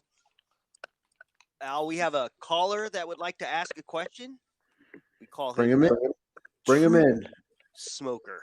Oh, Jared, we have Truth Smoker is calling in. He calls himself the Truth Smoker. I don't think he'll tell us his real name. But all right, let's see what he's got. Truth Smoker, are you here? Yes, sir. I'm here. Hey, Al, how you doing, bud? And Jared and Aaron, thank you so much for having me on. Hey, guys, how's it going? Doing good. We're doing good. And this is the thing. Like, I'm great. I'm on. And first off, I want to thank you for giving me the opportunity to talk on the show because first off, I never thought I'd be able to speak with Al. I mean, this is amazing. Or be on the phone with Jared. I mean, this is crazy. But I've got all kinds of things I want to get into here. I mean, pick your poison. I mean, what do you guys want to talk about? I mean, I've got all kinds of stuff. We can get into the Bobby fight. What do you think about that, Jared? Did you see that Al's next fight with Bobby? What are your thoughts on that? No, we're talking to Jared. We're talking to Jared Cannonier right now. We're not talking about me. You know what I mean? He's a guest on our show, Truth Smoker. Truth Smoker, what's on your mind is what we want to know. What is your mind that you want to ask Jared? Okay. Well, let's see. There's all kinds of things I'd like to talk about. The hurricane. Well, I know y'all think that. I told you I was a flat earther and everything, and they have weather modification. They do. I know it sounds crazy, but it's called geoengineering. And Mitsugaki, which is a scientist, I can't say his name, Michu Mitsugaki or something like that. He came out and said this on the Today Show about how they can make this, and they've been doing it. It's called cloud seeding. There's different things, and the way the hurricane went, man, that thing was obviously steered. Obviously it was steered in that direction right there. It caused a lot of damage. There's still a lot of people that don't have any power and everything. And this is what I've been telling people. This isn't the next big thing. They're gonna cut the lights out. They create the problems and they offer the solutions. It's just like Overdose Singer said in his lyrics, which is flat earth who raps about the truth. But anyway, that's besides the point. But anyway, they can do these things, and I know it sounds crazy, but I want to get y'all's thoughts on it. When you hear, what are y'all thoughts on it? Do y'all think it's just BS or what? I mean, when they come out and tell you that they do these things, and you got to think if they can create the weather. Well, look at these fires and stuff going on in California and stuff. Why wouldn't they do something good like? Put some weather on top of this fire. There's all kinds of stuff, devastation is going on in California with these wildfires. I mean, it's horrible right now. And they could easily do that, and they don't. So for anybody to say that the government's here to help us and they're looking out for us, you're wrong and mistaken. I mean, there's definitely something going on with the weather. I don't know if they're controlling it or whether things have just been getting crazier. They blame it on climate change. This is the thing. It's always about, there's always an agenda, and there's multiple agendas for each thing that they do. But of course, they're going to blame it on climate changes that they're doing. That's why they're saying this. That's why all this stuff's happened with this crazy weather, like the China, that's going on in China. People need to wake up and see. I mean, they put this stuff out there. They tell you what they're doing. It's a very strange thing. It's almost like they have to say what they're doing. But people think they're just joking when they say these things. They put the truth out in plain sight. Have you ever heard that term? Jared, what do you think about the Truth Smoker's theory right here? I'm sorry, but that echo, I could hardly hear anything he was saying. Oh man. So basically what Truth Smoker is saying, he's saying that they're controlling the weather and that they're bringing this hurricane down in New Orleans, right? I guess I don't know why Truth Smoker. Why would they bring it there? Why are they bringing it there? Again, what they do is they increase it and they can steer it, and they can also just make it up. So we don't know if it was a storm that was here and they increased the power, they juiced it up and it steered it. But they do it in the worst areas. It caused the most devastation, and blame it on the climate change. These are just one of the things. Yeah. I have also. Jared, well, since you're on the phone here, I'd love to ask you if you can hear me. Is his kids in public schools? Oh, Does he have them in public schools? Jared, he's asking if your kids are in the public school. They are no. It's more like a charter. Okay, well, just be careful of the public schools because they teach a lot of things that aren't true. And like, Oh yeah, I know that. That's for damn sure. Yeah. So, oh, good. So you understand you understand at least that's going on. Yeah, and I understand what you're saying about weather manipulation as well. I understand. I'm aware of the HARP machine up there in Alaska, and various other places. I'm aware of the CERN machine over there in Sweden. I'm aware of a lot of stuff that government entities do that a lot of people don't know is actually occurring. So yeah, I've heard theories that Katrina was one of the ones. So like you said, those fires in California, and they make it look like it's a natural occurrence, and how they say it's climate control and stuff, or climate change. But I have my opinions on those things, on those various things as well. But exactly. Well, that's what you would call being woke. Well, then you're actually woke, and you actually see what's going on. And there's not many people that are like you. It's amazing that I didn't know that you were. There's very few people out there like that. But yeah, man. I'm just. If they all have any questions for me, I'm kind of on the spot. I never thought I'd be talking with a couple of UFC fighters. I actually have a question for you. So I don't know if you'll know the answer or not to this. Why do all these hurricanes throughout the last several years hit on August 29th? What is the significance of that? Do you know? I'm sorry. Go ahead. Repeat that one more time. August 29th seems to be when these hurricanes hit. So I don't know if you know the significance behind that or not. I don't. August 29th. Yeah, so Hurricane Katrina, landfall, August 29th, 2005. Oh, yeah. Exactly. Yeah, it was exactly how many years was it? It was exactly like the same. It was within the same couple of days. Yeah, it was within the anniversary of the week, or wasn't it? It was like right along the anniversary of Katrina. I don't remember how many years. Was it 16 years now or something? Yeah. I think it was 16-year anniversary or something. Yeah, that's that's just what a lot of people would call a coincidence. But what do I think about it? Obviously, my thoughts on it is there's a reason why I believe in coincidences like that. There's a reason that that's not a coincidence. Obviously, we did it for a reason. I was just curious. That'd be some good homework for next week. I'm just curious. It's just really strange. I don't believe in coincidences either. And I don't know if I believe in man-made weather and whatnot, but it's just odd that so many of these have hit landfall on August 29th. So. Yeah, it's crazy, and that's the thing. Like, there's always those things where it's like, how could that happen? How could it actually be like that? I have a deck of cards that's the Illuminati NWO from 1995, and it's predicting things that didn't even happen. Like 9/11 was way after 95, and it shows the Twin Towers coming down with a plane going in them. It's got all these things. It shows, and it's absolutely amazing. But these things follow mine. It's really strange. But it's obvious that Pat Brown, listener Pat Brown is writing in, "It's hurricane season, you fucking moron." What? That's what he. Oh yeah. Is it? Okay. I understand that, but he's not even understand what we're talking about. Coincidence of how it happens to be. This fucking fool doesn't even understand. He's like saying what we're talking about. He's not going to acknowledging the coincidence. Aaron was speaking of. So you think they got Pat Brown? They fooled him. They fooled Pat. He doesn't get it. Yeah. Yeah, he's obviously not wrong. Listen, I don't know what to believe. Jared seems to be. Well, here's what I think on it. Here's what I think on those comments, and people who just completely write off stuff that they just can't believe. These type of people that listen to everything they hear on the TV, and and they go with it. But these people won't entertain the idea that there could be people out there who don't mean them any well. You know what I'm saying? So they'll instantly start pointing the gun at other people and saying you're a fucking idiot, you're a moron for even entertaining the thought. And that's how people end up with tags on their fucking ears. And in the Bible they call that evil government in the Bible. And Jared, you were talking about religion. I was talking about that earlier. Honestly, yeah, I believe that there is a God, but to cross over and to be in that other realm or whatever, I don't think it's something that they say you have to worship Jesus and stuff. Well, that's a man-made story, the Bible. So that's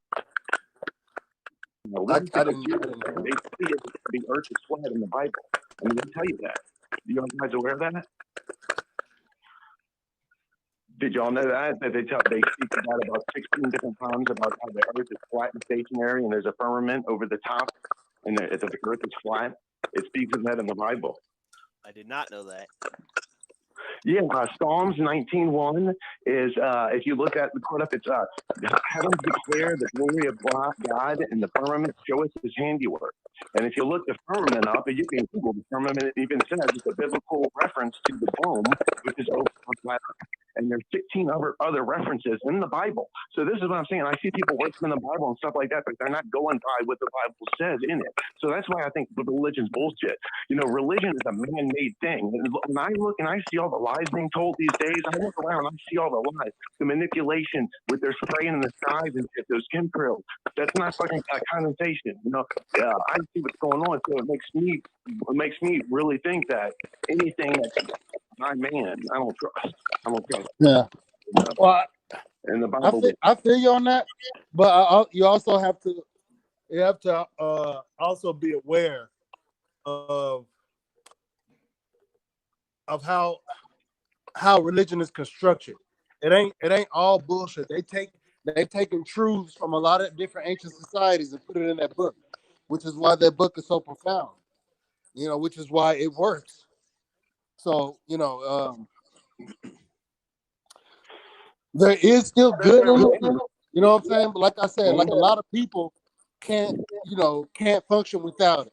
A lot of people will be barbaric animals, cannibals, you know what I'm saying, killing and raping and doing all kinds of pillaging, all kinds of crazy stuff if we didn't have religion. So I'm not gonna completely write it off and say that it is no good, because also a lot of our what was that? Go ahead. I'm sorry. I'm saying go ahead. I'm sorry. I was listening. When I first came out of it, I was angry, and I had a lot of mean things to say about it too. But I also understand the effect that it has on people and the impact that it has on people, the effect and the impact that it's had on me. And to say that nobody in the world needs, because there's a lot of people in this world, and most of them are, they need to be collared. They need to have a leash on them. They need a government to tell them what to do. So give them religion. Well, yeah, absolutely. And that's the thing. It's like that's also a mental thing. It goes to show you how strong the mind is. They know deep in their heart this Bible is going to bring me comfort and whatever, and they say the prayers, and it does, because the mind tells them that as well. But no, I felt the presence of God. I've prayed. Look, I prayed when I didn't know what was going on. I was searching. And I prayed to God, Jesus, or whatever. And I would get into a wreck. Somebody would hit me with good insurance and give me a little cash because I was broken. I was at the end of the rope. And I'd be damned if it didn't happen. 2 weeks later, some bitch we smashed right into in front of me. And we got a settlement, me and my ex. And I was like, look at that. There is a God. I mean, that was amazing as well. Yeah. Religion is good in the fact that it provides structure and community for people that may otherwise go astray and do their own thing, like Jared was saying. And that's, right. I'm not saying what's fundamentally right or wrong, but yeah, they're all applicable factors. Yep.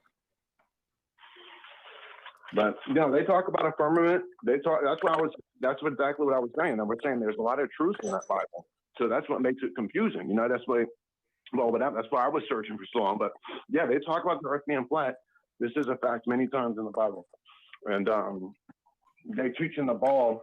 They're really pushing it hard in the schools, public schools, of course, obviously, but the curriculum is very wrong in the schools with they teach. So if I had kids, I have a son, but he's not living with me, but I'm probably the only truther that would let my son go to a public school because that's a normal life. You know what I mean? That's what we think of normal life. As a kid going to school, you know, being in the classroom, what they consider education is repeating what they hear, what's the curriculum, repeating the curriculum that's taught to them, repeating that shows education in our society. You know, which is crazy because that doesn't show intelligence, just repeating shit that you hear and that's stuff that's in textbooks. You know what I mean? So. But that's a sensitive subject there. We don't have to get into that.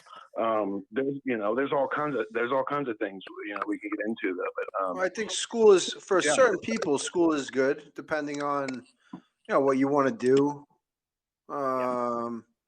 They're definitely not teaching financial literacy in school. That's one thing. They don't teach you about money. That kind of pissed me off later on down the road when I was like, I didn't really learn anything in school that is applicable to my life. You know what I mean? I spent years in social studies and history, and math was good. I think I still use some math. You know what I mean?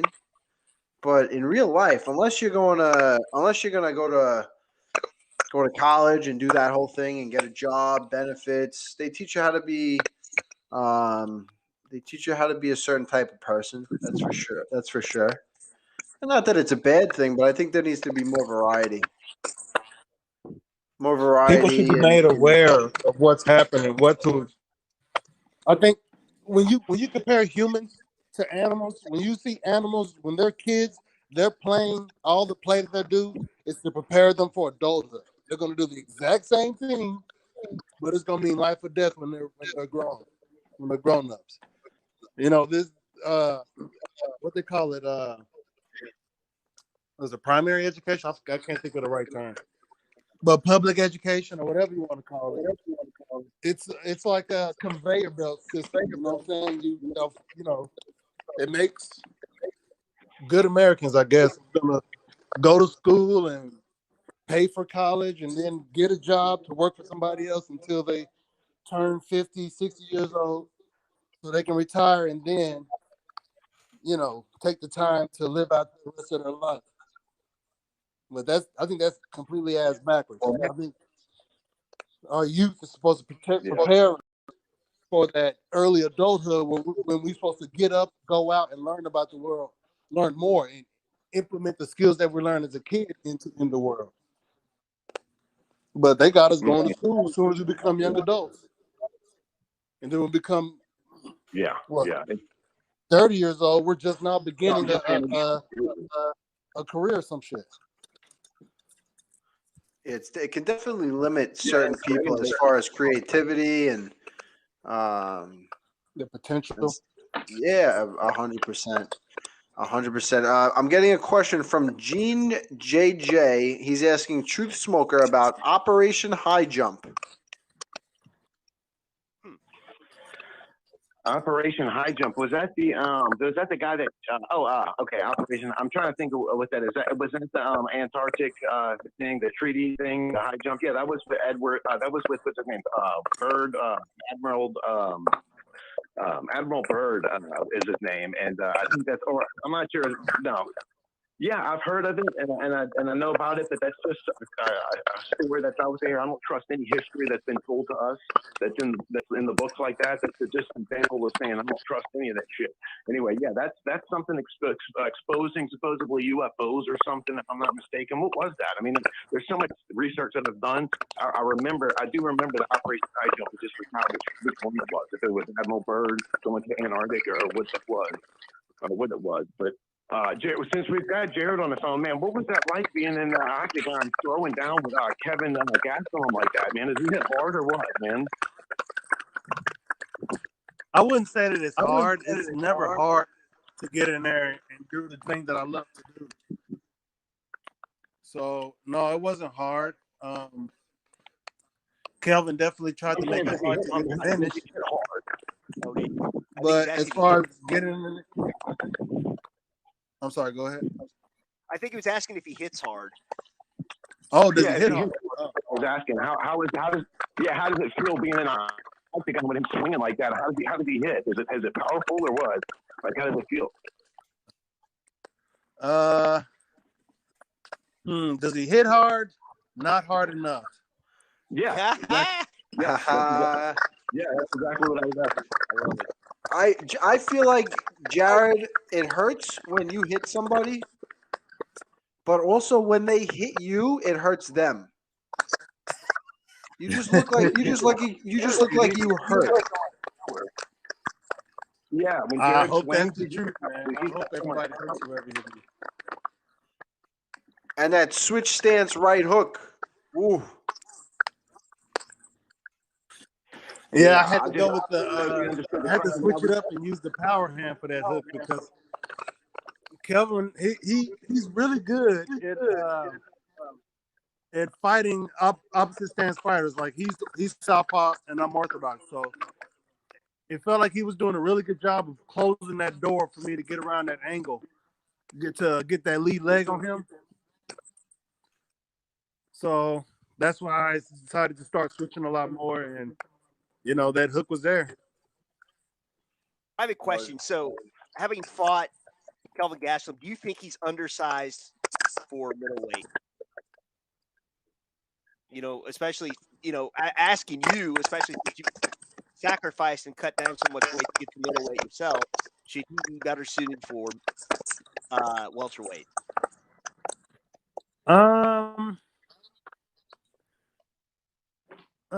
No, I can't really say that. I mean, I was bigger than him, but I think he's the first person I fought who I've been bigger than. Oh, wow. So I always feel like all the other guys are bigger than me. I know I can't really speak. I can't really say that. That's up to him. I think he can. Me personally, because I fought at heavyweight, he can definitely fight it or at middleweight. Did you think he was going to miss weight? He came in a little heavy the first time, didn't he? Oh yeah, it was close, man. I was hoping to get 20% of that purse, but nope, that didn't happen. So it's all good. It's kind of incredible to me that he's a guy that he comes in a little heavy sometimes at middleweight when he was fighting down at 170 for so long, having trouble making weight there. He goes up and now he's having trouble here. Yeah, I don't know. I think he said he woke up and got started late, so maybe he needs to just set his alarm a little bit earlier. But I don't know. He made it. That's all that matters. Absolutely. It was an incredible fight. The killer gorilla. Every time you go to the airport, Darren, are they still losing your luggage every time you go to the airport? No, it was just that one time going to Brazil. Oh, what was this? One time I saw an interview with you and you were saying how every time you get to the airport, they're losing your luggage. No, it was just that one time. Well, Jared, it's been fun. I'm a fan. Have been for a while. I'm really looking forward to your next fight, whether it be for the title, but it seems like you're going to be fighting again sooner before. I'm looking forward to seeing what happens with Hill and Brunson. See, maybe one of these guys comes out and becomes a contender for you. I'm looking forward to it, man. It's been really fun having you on. Yes, I really do appreciate you guys. I'm sorry I missed you last time. But yeah. It's all good, man. We made it happen. Yeah. And I got a little insight into who is Jared Cannonier. It's awesome, man. You're a stand-up guy. You're a good dude and an incredible fighter. So I'm really looking forward to you. Your next fight's gonna be a big one, and then that title's all yours, bro. Absolutely, brother. I appreciate it. And I've been a fan of yours for a while, man. So hell, even since that, I remember you in the Ultimate Fighter days, man. I remember you from that Ultimate Fighter. That's back when I was watching the Ultimate Fighter. No way. That's crazy. Yeah. Yeah, it was a long time ago. I was like 10 years ago. It was 10 Yeah. years now. Yeah. So yeah, I've been watching you for a long time, and I like your energy, dude. Every time I watch you, all the interviews I've seen of you, I just see a real dude. You know what I'm saying? You got that Long Island swag too. I like that shit, bro. So keep that shit going, man. That's the only way I know how to do it, and I can say the same about you. You're a stand-up guy, and you always tell it how it is. So it's a pleasure to watch you speak. Pleasure to watch you fight. You're the man, and I hope nothing but the best. All right, brothers. Y'all have a good one. Take care, ladies and gentlemen. The killer gorilla. Guys, I'm gonna go, man. I appreciate y'all having me on. He didn't understand me. All I was asking him how did it feel being in the octagon with Kelvin Gastelum, because they were throwing bombs. I mean, I just wanted to know if he hit hard or not. Because he got hit with some pretty big shots too. It was a close fight. Next time we'll clear it up, buddy. There was a little bit of static. It was hard to understand. Yeah, Kelvin's fast, man. I mean, that's a big win. And he freaking knocked him out. And Kelvin Gastelum woke up before he hit the ground. The guy was out. That was wild. Wild. Yeah. Well, guys, thank you very much. Al, thank you. It's so great to be on the show. I thank you for your time. And Aaron, thank you guys very much. I really do appreciate it. I'll let you guys go. I've taken up enough of y'all's time, but thank you very much for having me on, man. It's amazing to get to talk with you, Al. Truth Smoker. It's always a pleasure, man. You got some thoughts that it's always good. You always come with something. I never know what it's going to be, but you're always coming with something. So I look forward to you. If you ever have any questions always. Yeah, if you ever have any questions, let me know, man. Then just hit me up, and I'll come on anytime the show, man. Y'all have a good one. Thank you very much. I'm always going to have questions. Peace out, True Smoker. It's been real. All right, take care, buddy. Every week I think of different questions for that guy. So, and yeah, the hurricane thing. He's saying they steer the hurricanes. Yeah. Towards, they steer the hurricanes. Now I wonder what the problem with New Orleans is. I don't know. Kind of has like a voodoo vibe to it, right? Maybe there's something to that. Maybe there's something. We'll tee him up for next week. We'll ask him, what is it about New Orleans? I bet he will have something for us. It was a little all over the place with the audio. So we were having a tough time. Or the fact that it's built below sea level. Mike Copenhaver is saying. Imagine that, right? The hurricane just happens to go to the place where it's below sea level. You got to think it's only a matter of time before that's it. You know what I mean? Brian Redband is asking me, what is the best advice Ray Longo ever told me? Ray Longo told me that they are all idiots. They look so good and tough on TV, but once you see them in the back, some of them are real, but for the most part, they're all a bunch of idiots. And it made a lot of sense once I got into the UFC and I started going in the warm-up rooms. You have a warm-up room when you're on the prelims. There's a lot more people in the warm-up rooms, and you see the way they're warming up and the things they're doing, the things they're saying, the motivational speeches that the coaches are giving to their fighters it's almost making it more about themselves. You always can see when a coach is giving a motivational speech in front of other teams and people, inspectors, if there's a big room of people and there's a coach giving a fighter a motivational speech, You got to wonder, is the coach doing that for the fighter or is he doing that for himself? And plenty of times you'd be surprised. It's almost like they're showing off for the room while giving their motivational speech to their fighters. It's remarkable. And yeah, that's some of the advice that Ray Longo gave me. That's stuck with me. He told me that when I was just about getting ready to get onto the Ultimate Fighter, he was like, everyone looks so tough on TV and everyone looks so good, but they're not. They're all idiots. And it's true. It's true. Kevin Lee comes to mind.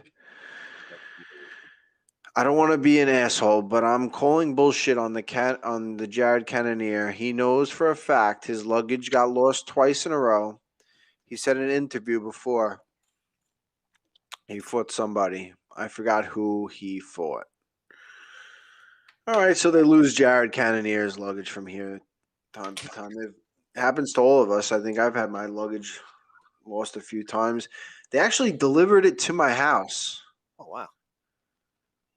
It showed up on my doorstep like 2 or 3 days later. And I was like, wow, that's pretty cool. They send people out delivering luggage. Joseph Highland, the Wantor legend himself,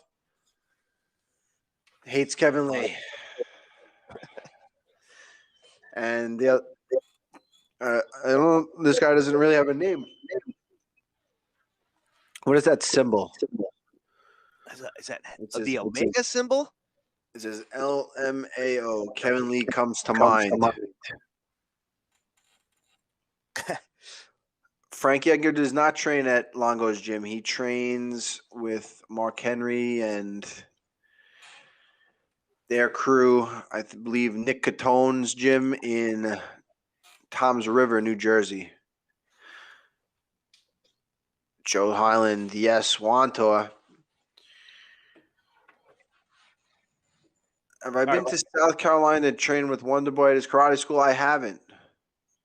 Aaron, what were you about to say, brother? I was just going to ask you. So you talked about Kevin Lee earlier, and you had that dream that he trained with you. He came to train with you and slept with your basement. What if Kevin Lee were to come to you hat in hand saying, Al, I think I can learn a lot from you. I'm sorry. Can I train with you some? What would you do?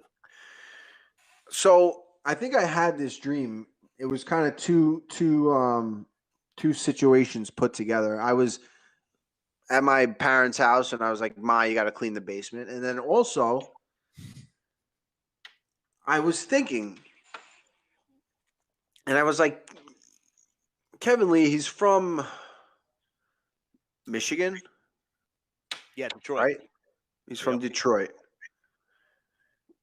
Went to Las Vegas. Las Vegas just seems like, I don't know. It doesn't seem like the place you get what Kevin Lee needs, if that makes sense. Yeah, he did lose a coach, though. I mean, that was pretty tragic. It's absolutely, and I did think about that too. Was like, yeah, that could have been huge because that could have been, and we're talking about Rob Folis. Yep. Great coach. And I think that's what Kevin Lee really needs is like, he doesn't, the punches, the kicks, he knows all that. You saw what he did to Gregor. Mm-hmm. And that was in the beginning of the fight before there was any resistance or controversy or in the controversy against him. You know what I mean? I think that he needs like the mental.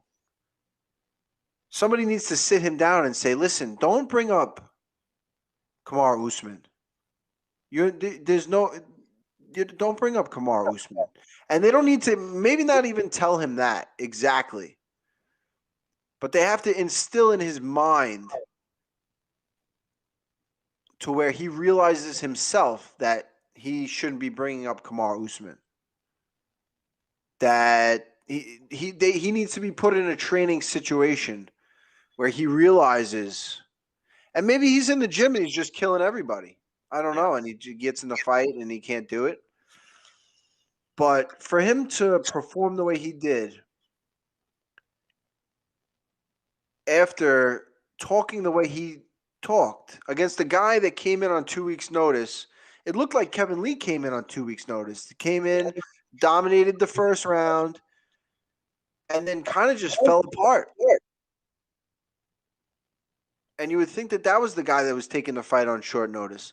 So there's a mental thing going on there, and you can tell by the way, and he's not changing. That's the thing, is that it's not changing. No one's changing. No matter what coach he's going to, that coach isn't changing the way he's talking, the way he's preparing or mentally going into a fight. He's a great fighter. There's no reason why Kevin Lee, and he's a little undersized, I think, for 170. Big 155er. Mm-hmm. He can make 155.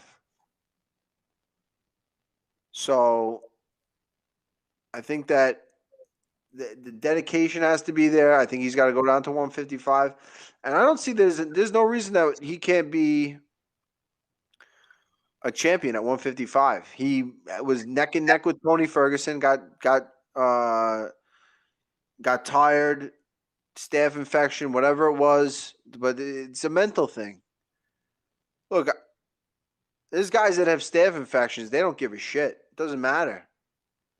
You know, there's a point in a fight where you're almost happy. Give me a staph infection. I'm going to win with a staph infection. That's the attitude you got to have. Yeah. You wake up and, you know, something's always going to go wrong. And if you harp on that, everything's going to go wrong. But if you look at it and you say, look, you go into a fight with an injury, you can laugh about it. This is going to be great. I'm going to freaking beat the shit out of this guy with whatever injury you have. And then you laugh about it afterwards, and it's almost like an inside joke. You got to feed off that. That's what makes it. You can't harp on these little things. And I don't know if he had something going into this fight. I don't know what could have been. But I'm sure that coming off the surgery might have been in the back of his head. You know, I'm sure. But that's, again, you got to say, listen, I'm coming off a freaking surgery. Maybe I haven't trained the way I'm supposed to. Maybe I was more focused on physical therapy, and maybe I'm not where I'm supposed to be. But guess what? I'm going to beat the shit out of this guy. And I'm going to laugh about it after that. I beat the shit out of him with the freaking, you know, in physical therapy or whatever it was. That's the attitude I think you got to have. But going back to that, I would definitely welcome Kevin Lee, because if our gym can't fix him, good riddance. Yeah. Wow. Great answer. Thank you for answering that. I just went on a tangent there, huh? It was good. It's very insightful. I think I agree 100%. You know, listen, when GSP was in that fight, I think it was Thiago Alves, and he tore his groin in the middle of it. And he said, you know, I thought I tore my abductor, and his coach said, hit him with it. You know? Yeah.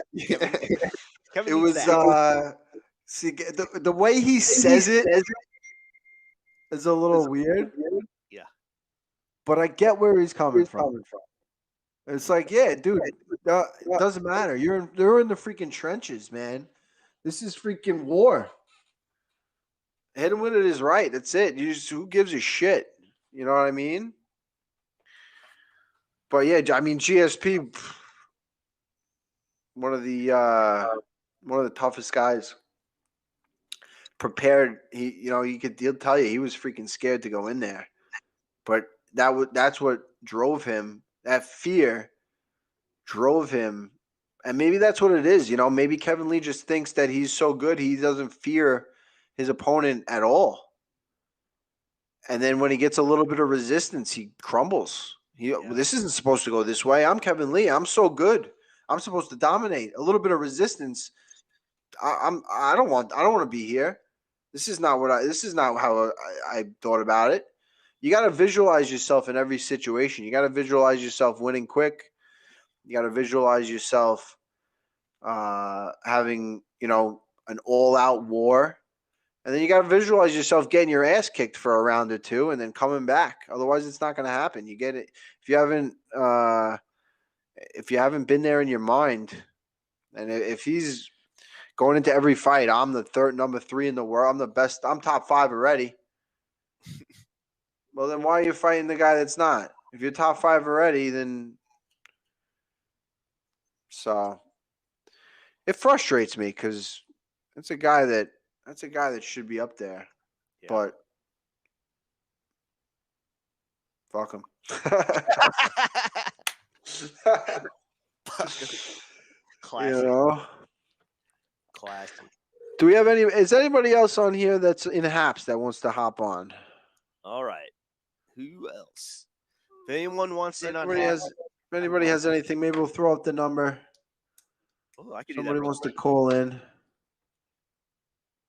All right, the call-in number, guys. I'm gonna throw it up here. I'm gonna read it out, and so even on YouTube, if you got a phone, you can call in. It's 516-341-1585. Again, that is 516-341-1585. I'm going to throw it up on our Twitter as well. So, got a question, give us a call. Or you can come in on Happs. Seth Wright says, I visualized myself getting booed. Yeah, if you visualize yourself getting booed, you have an epic real reaction to fans. And I definitely saw people booing other fighters, and I thought about what I would do. And then I blacked out when it happened. And it just went. Do I drive a lot in New York? Do I have a car? Do I take the subway a lot? Brian, I live in Long Island. It's not the concrete jungle. There's no subways around. I take the Long Island Railroad very rarely, but yes, I have a Nissan Altima, and I drive everywhere. I put about 15,000 miles a year on my car. That's a lot. Apparently, my lease, I get 15,000. I'm always panicking, and I travel a lot, so usually I'm not using my car for weeks or months on end. So I drive a lot. Nice. VB has offered to come on if nobody calls. He says he's got some free picks for us. Oh, get VB in here. All right, VB, I'm inviting you right now. My basement did not flood. None of the basements flooded in any of the houses. I was checking all the houses today. None of the roofs leaked. None of the basements flooded. It was incredible. The amount of what happened with the camera there? The amount of rain we got, I think, set a record for the amount of rain in an hour. I don't know what it was, a couple inches, 3 inches. Doesn't seem like that much, but the subways were flooded. The streets were flooded. Hello. Hey, VB's here. Oh. VB MMA is in the building, ladies and gentlemen, from parts unknown. He comes to us. And again. And again. VB, how did we do on the picks from last week? I think you struck gold with Chris Wade, huh? Yeah, we did. He was an underdog. He was, quite a big underdog. Me and Aaron talked about it quite a lot. These freaking we both liked him. guys. These freaking guys don't know about the Long Island legend, Chris Wade. Yeah. Yeah, I mean, he looked really good. He's incredible because he I think it's this is the thing. You got to just stay in the game. You can't get discouraged. And I don't think Chris Wade ever got discouraged. He had some tough fights in the UFC. He kind of got the short end of the stick as far. I feel like the UFC didn't really do him right.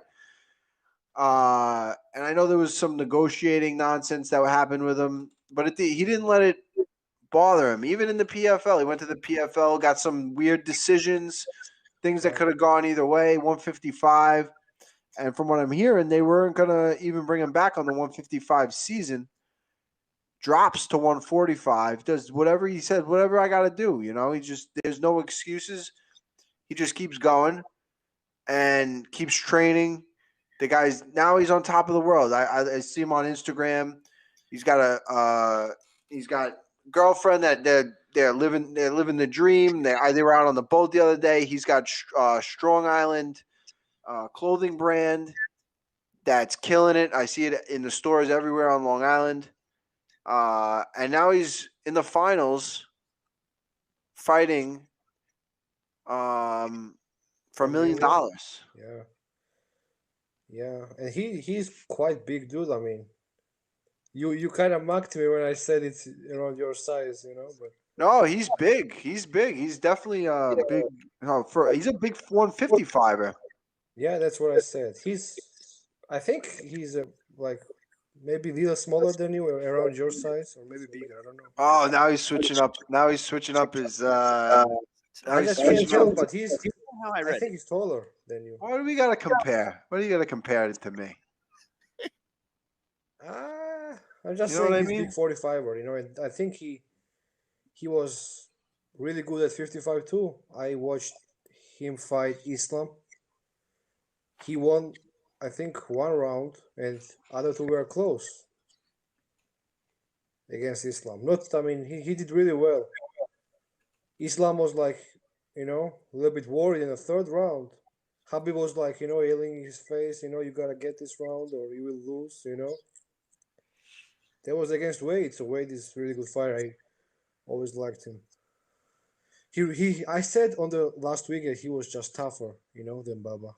And that kind of showed. But remember the Shanat VV, but we almost looked like geniuses. He did almost catch Bubba in a guillotine. Right. Al said he had a mean guillotine. It almost came to fruition. Mm-hmm. Yeah, he did. You said that, to be honest. I thought he could win by choke, maybe different choke, maybe rear naked or. Yeah, but he has more tools than Baba, in my opinion. Baba just wrestles, Yeah, he did a good job. I said Kevin Lee may win, but we all saw what happened. I said he may win, so. And also I had someone else I can remember. All right. Was it in the UFC? Did you have Giga? Was Giga a favorite? Yeah. I said Giga. I said he was just a little bit better at this point, Did you have If Mershaw? Yeah. You did?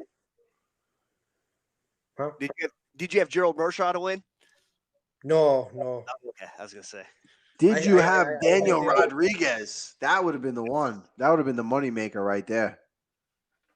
Yeah, but Wade was bigger underdog. But yeah, Rodriguez. But to be honest, if Kevin Lee fights way he can, he beats Rodriguez. Would you agree?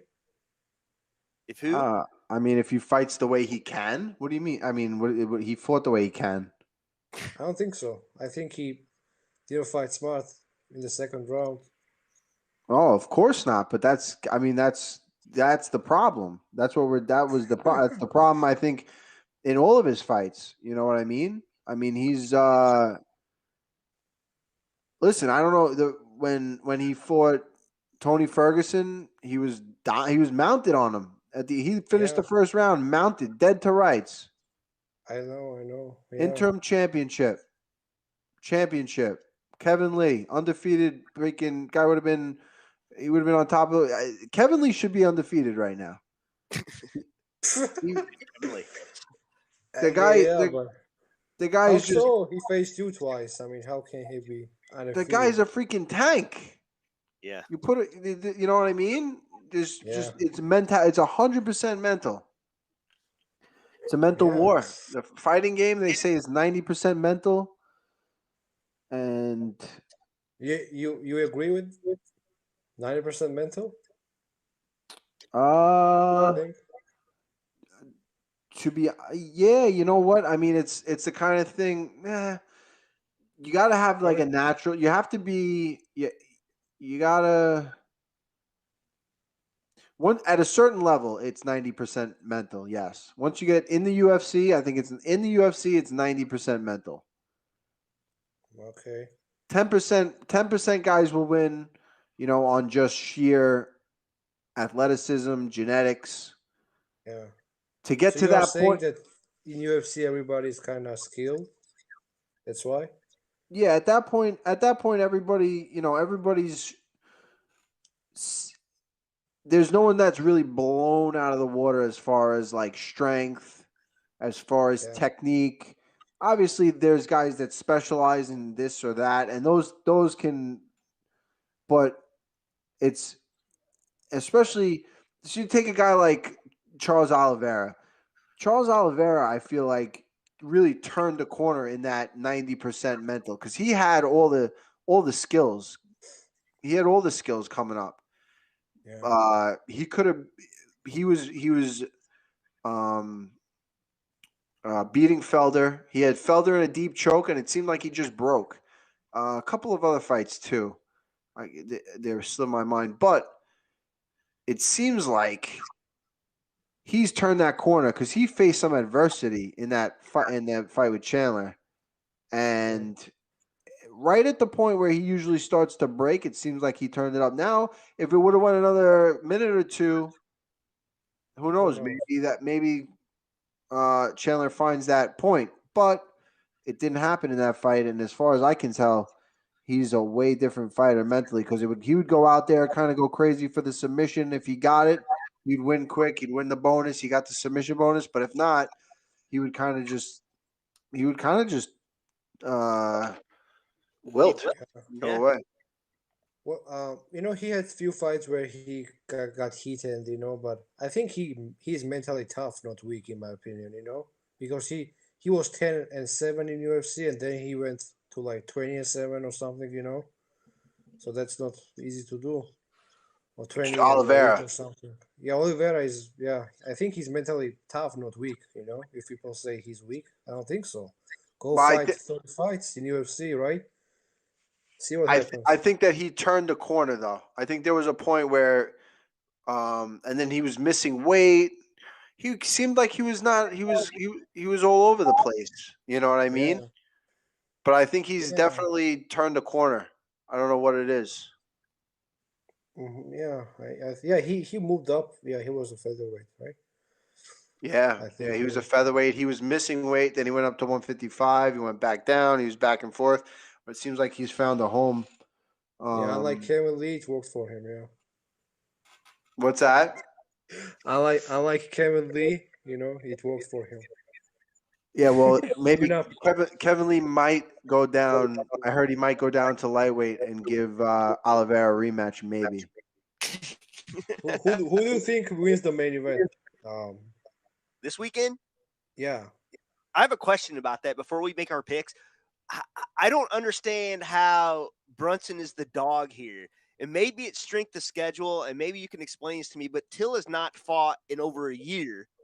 And okay. he was having a broken collarbone, and it wasn't that long ago.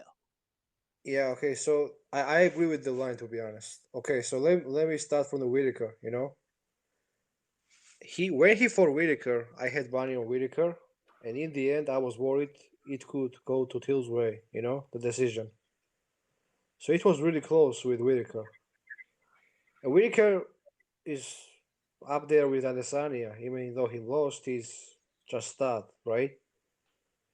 So 48-47 loss against Whitaker, I think that's why he's the favorite. You know what I mean? Because Whitaker, he could have, if judges were on something, he could have beat Whitaker, Who knows? I've seen worse decisions than that, so. Brunson, yeah, he beat Haaland and Edman and other guys, but they are more with wrestling. And I have never seen Till like hold down for 3 rounds or 4 rounds. If he gets Whitaker had a tough time taking him down, right? Yeah, it's hard to take him down. It's hard to keep him down. And he's on. I think he's gonna win this fight and fight Jared. That's what I think. I think What do you think? Jared and him, Jared and Till is gonna be the next fight. We will see. I agree with the line, but yeah, Brunson can win this too. Of course, it's MMA, so nothing's guaranteed in this sport. It's 1-on-1. Someone can break his leg, or Till can. I don't know. Who knows? That's the thing. I mean, anything can happen. Anything can happen, especially these guys are so evenly. I mean, I feel like they're evenly matched. Yeah, and Till looked really good, man, against Whitaker. He did some good stuff. I think he dropped Whitaker once too, if I'm Yeah, not but mistaken. he's been out, hasn't he? Well, how long it's been since he fought? Over a year. I think it was July Yeah, last year. True. He doesn't seem like a guy that would be a ring rust guy. Some Yeah. guys, I feel like some guys, they take the time off and they come back and they're refreshed, better. And then some guys, they're like ring rust guys and they come back and they need a round or two to get started. He doesn't take me as a guy that is going to need a round or two to get started. Who was the guy with the conspiracy stuff and Earth was flat, and was he joking or was he what? I mean, it was crazy. He was I saying firmly something. believe he believes what he's saying. I Oh, mean, right now, What was this? he wants to know if the truth smoker was for real. If he believed what he was saying about the flat Earth and all that. And I'm like, I think he thinks he's yeah. Yeah, that guy, he's drinking the juice. He's drinking the Kool-Aid. He believes it. That's for sure. He knows all the facts. He's traumatized out a little bit, talking about when they're going to shut the lights out and all that. So, Dude, No, I he think- talked about shutting the lights out, and then I look on Instagram, and freaking Australia's rioting against they're fighting the cops. They're like, we're not going inside. I'm like, shit, this is fucking crazy. They're gonna shut the lights off. Listen, everyone. I think it's Freud, he's good with, I don't know. He's saying some. Here's my thing. He's a little out there, but you can't never say never. I don't think the Earth's flat. Yeah. I don't think the Earth is flat. But then some of the points he brings up. Listen, it's a little much, but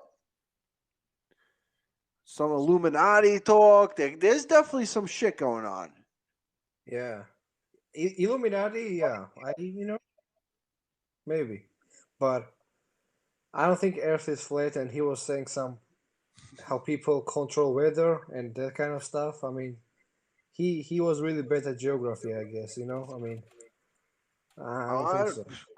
Something about the weather, you don't know. I mean, can they control? Are they doing this? You hear about these things. Once you hear where there's smoke, there's fire, right? You hear about it. You hear about them controlling the weather, doing these things, chemtrails, doing the chemtrails with the planes. You look up in the sky, but then you're like, oh, it's just a vapor, the heat, this and that. Yeah.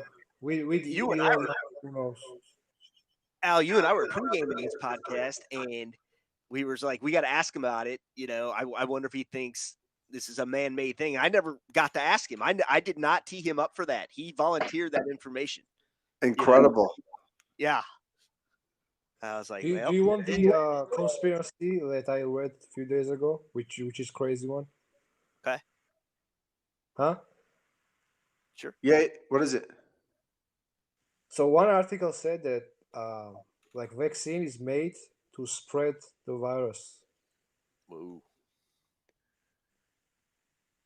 Dude, I tell you, and freaking, you look at the guys. Well, you look at some of the guys that haven't. Like, I heard Elon Musk, him and his kids didn't get it. You see some of these big time guys. You wonder if they're getting it. Rogan got it. I saw that. He got COVID. Yeah. He didn't get the vaccine. He didn't get the vaccine, though. Well, that's what I'm saying. These big time guys, they're not getting the vaccine. Oh, I see what you're saying. So my wife is or used to be a nurse, and she's kind of not been doing that for a few years, but she says these people that get the virus, get the vaccine, shed the virus, after they get the vaccine. So I guess what that means is they are transmitting it somehow to other people. No. Listen. So my friend got the COVID from the guy who had vaccine. Right. So you know what I mean. So people say that. I mean, it was theory. I'm not saying I agree with it, but the article said that people who got vaccine, most of them are going out there. They're wild. They don't wear masks. They spread the virus more. Than the other guy would without the vaccine, because he would have maybe fever or he would stay at home. But when you have vaccine, you don't have symptoms, so you go out. You know what I mean? So it kind of makes sense. I don't know if I agree with it, but kind of makes sense. Like if people believe that they wouldn't wear masks. Remember? That changed. Yeah, people are dying from the MCQ. The cursed one says people are dying from the vaccine. Heart attack via blood clot is common. I haven't heard that, but maybe he said he got the vax. He's fine. He had COVID. He was only sick for a Pusher day. is saying he had COVID, but I'm Pusher, saying my friend got it from a guy who had a vaccine. I think Pfizer, or I don't remember which one. And they are both feeling okay. Guy without the vaccine and with the vaccine. Yeah, vax versus unvax is the new segregation. Ryan Redband saying separate but equal. Of course. Yeah, you know what? Here's my thing. Don't fucking ask me. Don't ask me. I didn't get vaccinated. If you ask me, I'm going to say yes. Worry about yourself. Right? This is all bullshit. This whole thing. Listen, you gotta. This is a reminder to a lot of people that you gotta take care of your body. You gotta, and look, it's for everybody. It's for the flu. It's for your children, your children's children, everybody, the whole world. The world is becoming. It's just, you know what I mean. You gotta take care of yourself, and that's the biggest thing. We gotta protect the elders. We gotta look after them, and they gotta protect themselves and realize that, this thing can affect them worse. But it's definitely it's not to be taken lightly. But at the same time, you can't lock people up. You can't freaking have this. You can't. It can't become a detriment to everybody, because it's in the long run, it's gonna be worse. You're gonna lock people in their houses. Everyone's getting crazy, right? You got kids growing up with freaking masks on in school. Yep. The kids, they need to be. I think they need to be exposed to this shit. Obviously, bringing it home to an elderly person, that's something. But I don't think a mask in school. Listen, I could be sounding like an absolute idiot right now, and I probably do to some people. But to some people, the kids need to be exposed to shit. I think they're strong. They need to be. They can fight it off. Bringing it back to an older person, that's kind of that's where it gets a little scary. You know what I mean? If it's a kid in school, but look, that could happen with anything. You could bring home anything. You can't change your life. You can't change these kids. They gotta go to school. They gotta. People are homeschooling their kids, and I think that's gonna be the homeschooling that's gonna be the way to go. You can control these freaking teachers, man. Like, I saw this one thing. This teacher, I wish I had the clip to pull up, but this teacher was she wouldn't put an American flag in the room, and I'm not even gonna get into it. But I got her right. Comments are on fire right now. They're like, what's that? Blowing up. Like, comments are on fire. Everybody's like, what? Kids need to be. They need to be exposed to shit. Seth, Seth, they gotta freaking. Yeah, you know what I mean. They gotta be freaking. You gotta. But What the hell? A kid in school with a mask on, like yeah, I it's don't sad. know. Like you Listen, freaking. What How you you gonna think find the about? prom Do you day with a think that? mask on your face? What the hell is this? Like, oh, you my know what I youngest mean? last year started kindergarten with a mask on. Okay, he Yeah. still they're kind of still have to wear him around school, not as bad, but like it was to the point where he thought he would get in trouble if he left the house without his mask, and I'm like, no, you're 5, you know, come on, Yeah. What kind of world are we living in now? exactly. What is this shit? Crazy. But do you think that vaccine is actually made to spread the virus? I don't know. Like, because people are getting it and they're going outside and they're wild. They Well, think this vaccine doesn't give a shit about the Delta variant. I think the vaccine is being made to make money. That's the first. The first thing is that the money is where it's at. You look at that freaking. You can just look at the freaking guy. What the hell's his name? This freaking guy with the doctor up there. What the hell? I can't think of his name right now. Fauci. This guy, he just looks like a sleazeball. What are you kidding me? That guy, you can look at somebody and be like, listen, dude.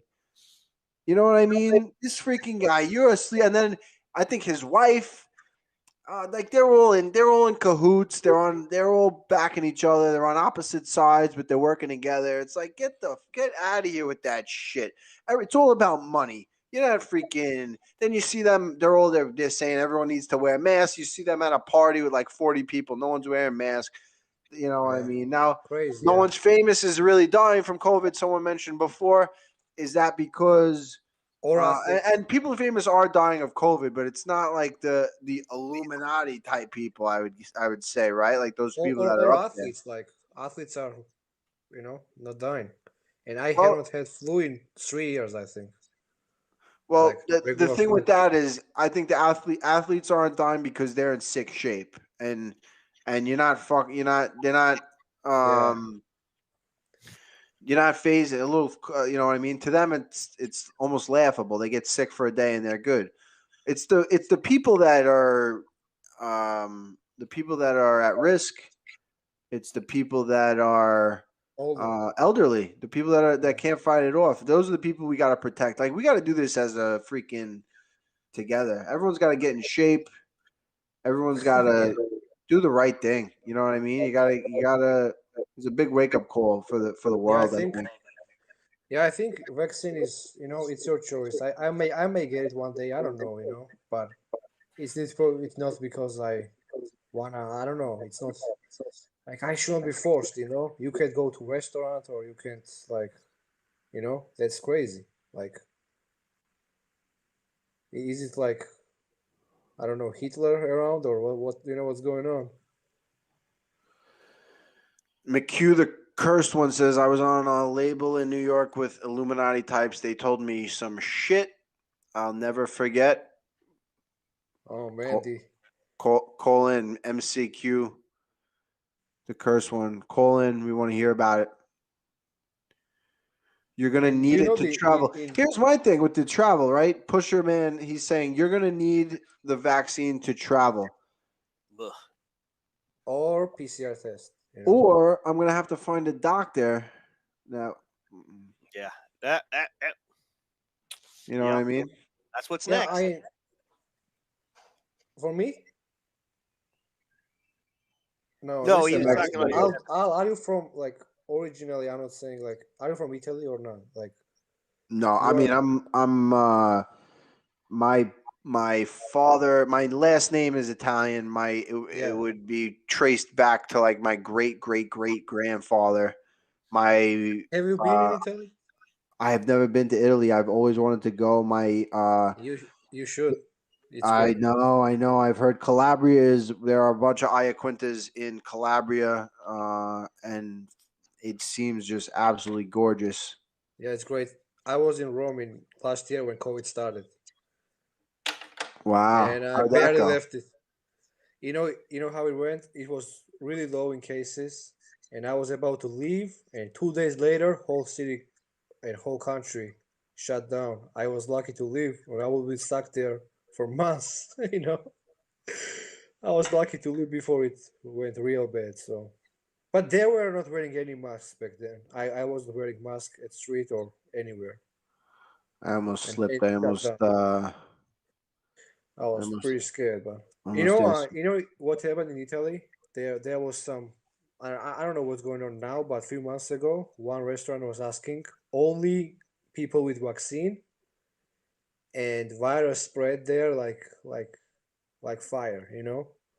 Because I guess no one was wearing masks, and they got infected, even though they had vaccine. So Well, that's it the was thing. You crazy can there. still get you can still get the virus, and you And can spread. still transmit the virus, but it lessens the symptoms that you have, I guess.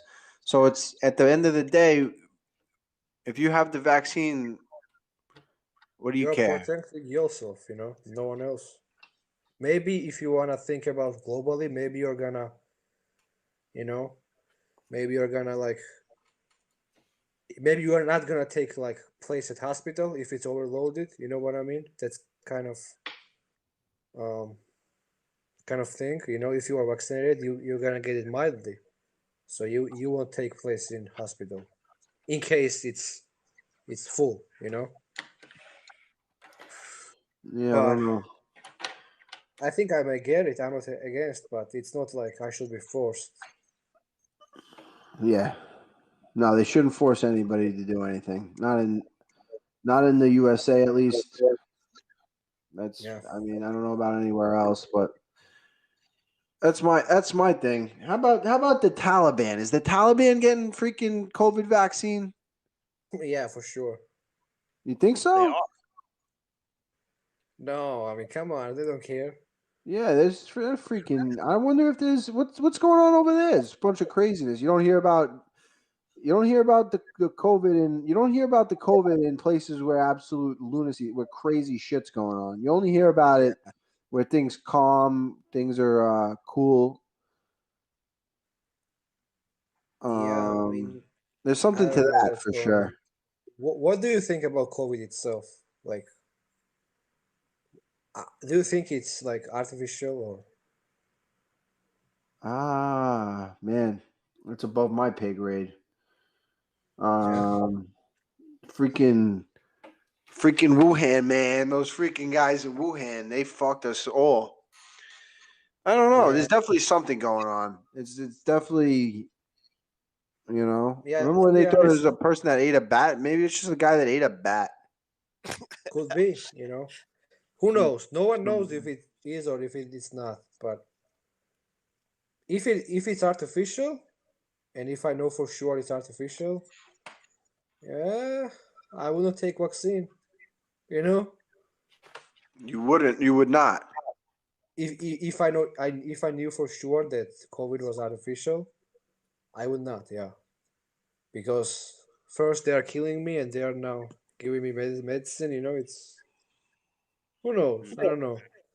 Yeah. I mean, Uh, it's all the same shit to me. Artificial or not artificial, like it's still whether it's artificial or not, it's still it's not artificial. It can't be like because it's still like I don't know how to explain it. It was processed by. It's just the natural evolution of the world. If that yeah, makes sense, it's like that. You know what I mean? I guess like yeah. I mean, where would it come from? Man, maybe I'm sounding people are stupid. I don't in know. comments. People are saying from lab. From oh Yeah. yeah, well that's what I'm saying from the lab, but that's created by us, which is natural. So it's like a natural. It's like a natural progression of the world. It's supposed to happen. Yeah, but which flu takes your smell and taste? Which one? Which what? It's complicated. I don't know. Again, I may get vaccine. I'm thinking about it, but if someone forces me, it's terrible. So you want to get Shouldn't be it like that. on your own accord. You don't want someone telling you got to get it to travel or Yeah, do whatever. I don't know. true. COVID. And I have traveled in many countries in the last 2 years, and I didn't catch COVID. I was as safe as I could be. So,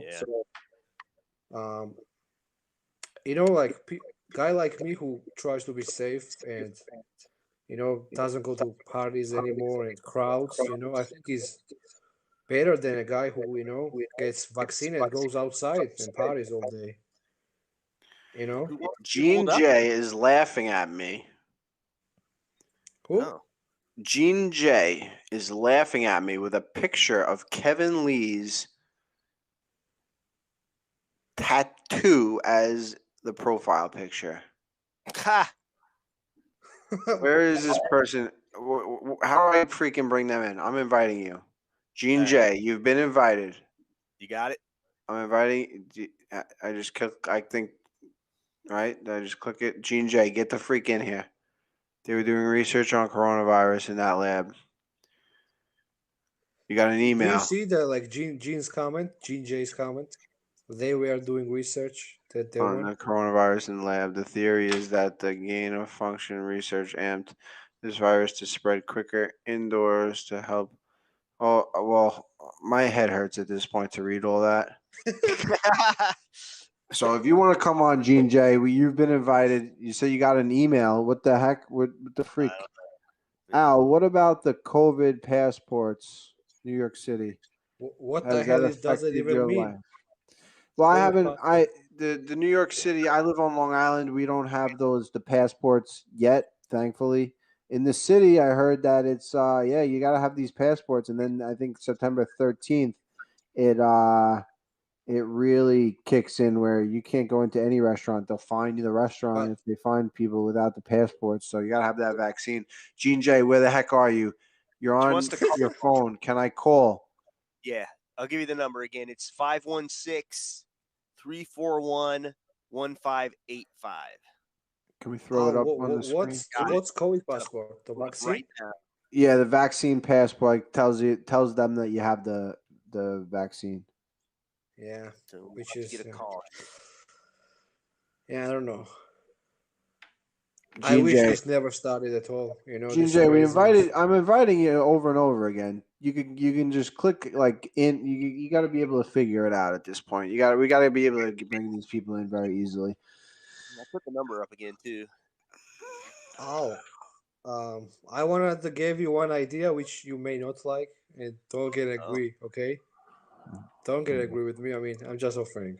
Where's that clock that comes up? Why hasn't that come up yet? Come on. Where the hell is that? Where the hell is that clock that comes up? Don't go ahead. bring it up. I will What's leave. your idea? I will leave. I'm joking. Okay, I'm I will joking. leave.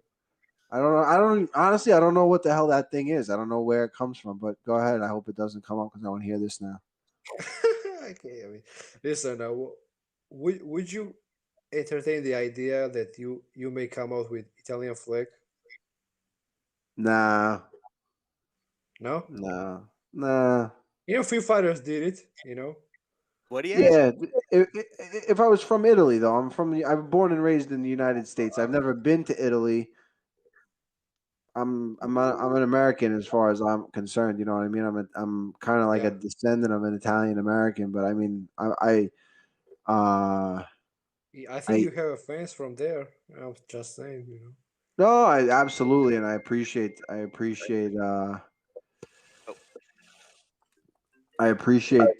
the fans from Italy and would love to go over there one day, but I don't know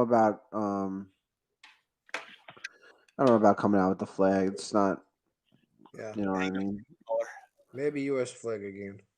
Yeah, come out with the U.S. flag. If I came out with the Italian flag, then I'd have to come out with the German flag, the Irish flag, the Polish flag. Yeah, okay. Norwegian flag? Is that in Canada?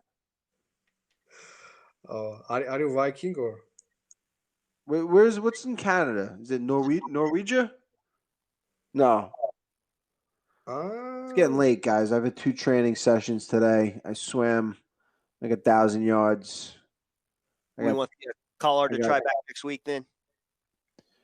No, dude, get Gene J. Yo, what's up, Al? Oh, there we are. What the hell is that? What the hell is that profile picture? That's a picture of Kevin Lee looking at that terrible tattoo. You have the top. You have the number 3. The number 3 welterweight in the world as your profile picture. It's incredible. Oh, dude, he's not even ranked though. No, he's in his head. The rankings on In Tuesday. Kevin Lee's head. No, I think the ink from the tattoo is sinking into his brain. You know. You know, I would say that is definitely. So my theory would be that would actually help him. Oh yeah. Yeah. If it was seeping into his brain, it could only help. No. I thought it was the weight cut. But I don't know how to explain the welterweight thing. Yeah. His reach is like crazy though. He has the same reach as Izzy. That always like blows my mind every time I see it. But he doesn't use it. He doesn't know how to use it. It's incredible. The guy can hit you from across the octagon, but he doesn't know how to use his reach. Which I don't know. But like, Al, I wanted to say about COVID. Didn't you know like Lyme? They're pretty sure is a lab leak. What is Lyme?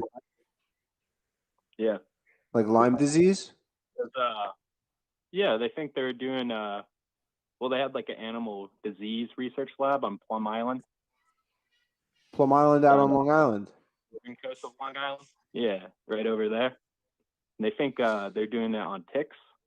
They think one hopped on a bird and just flew away, and that's how it escaped. So I mean, I think they happen all the time. I think it's plausible with COVID. Is that how Lyme disease is? That's the theory behind Lyme disease, is that a tick hopped on a bird and the bird flew from Plum Island to the mainland. Yeah, over to Lyme.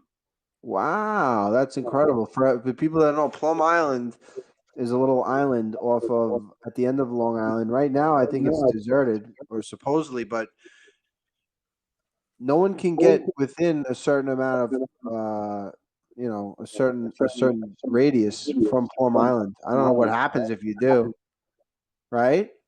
I don't know if you know. All types of disease research over there. Yeah, they did a whole. There was a whole bunch of craziness going on. No one really knows. But I'm going to do some research on that. That brings up a good point. That's interesting.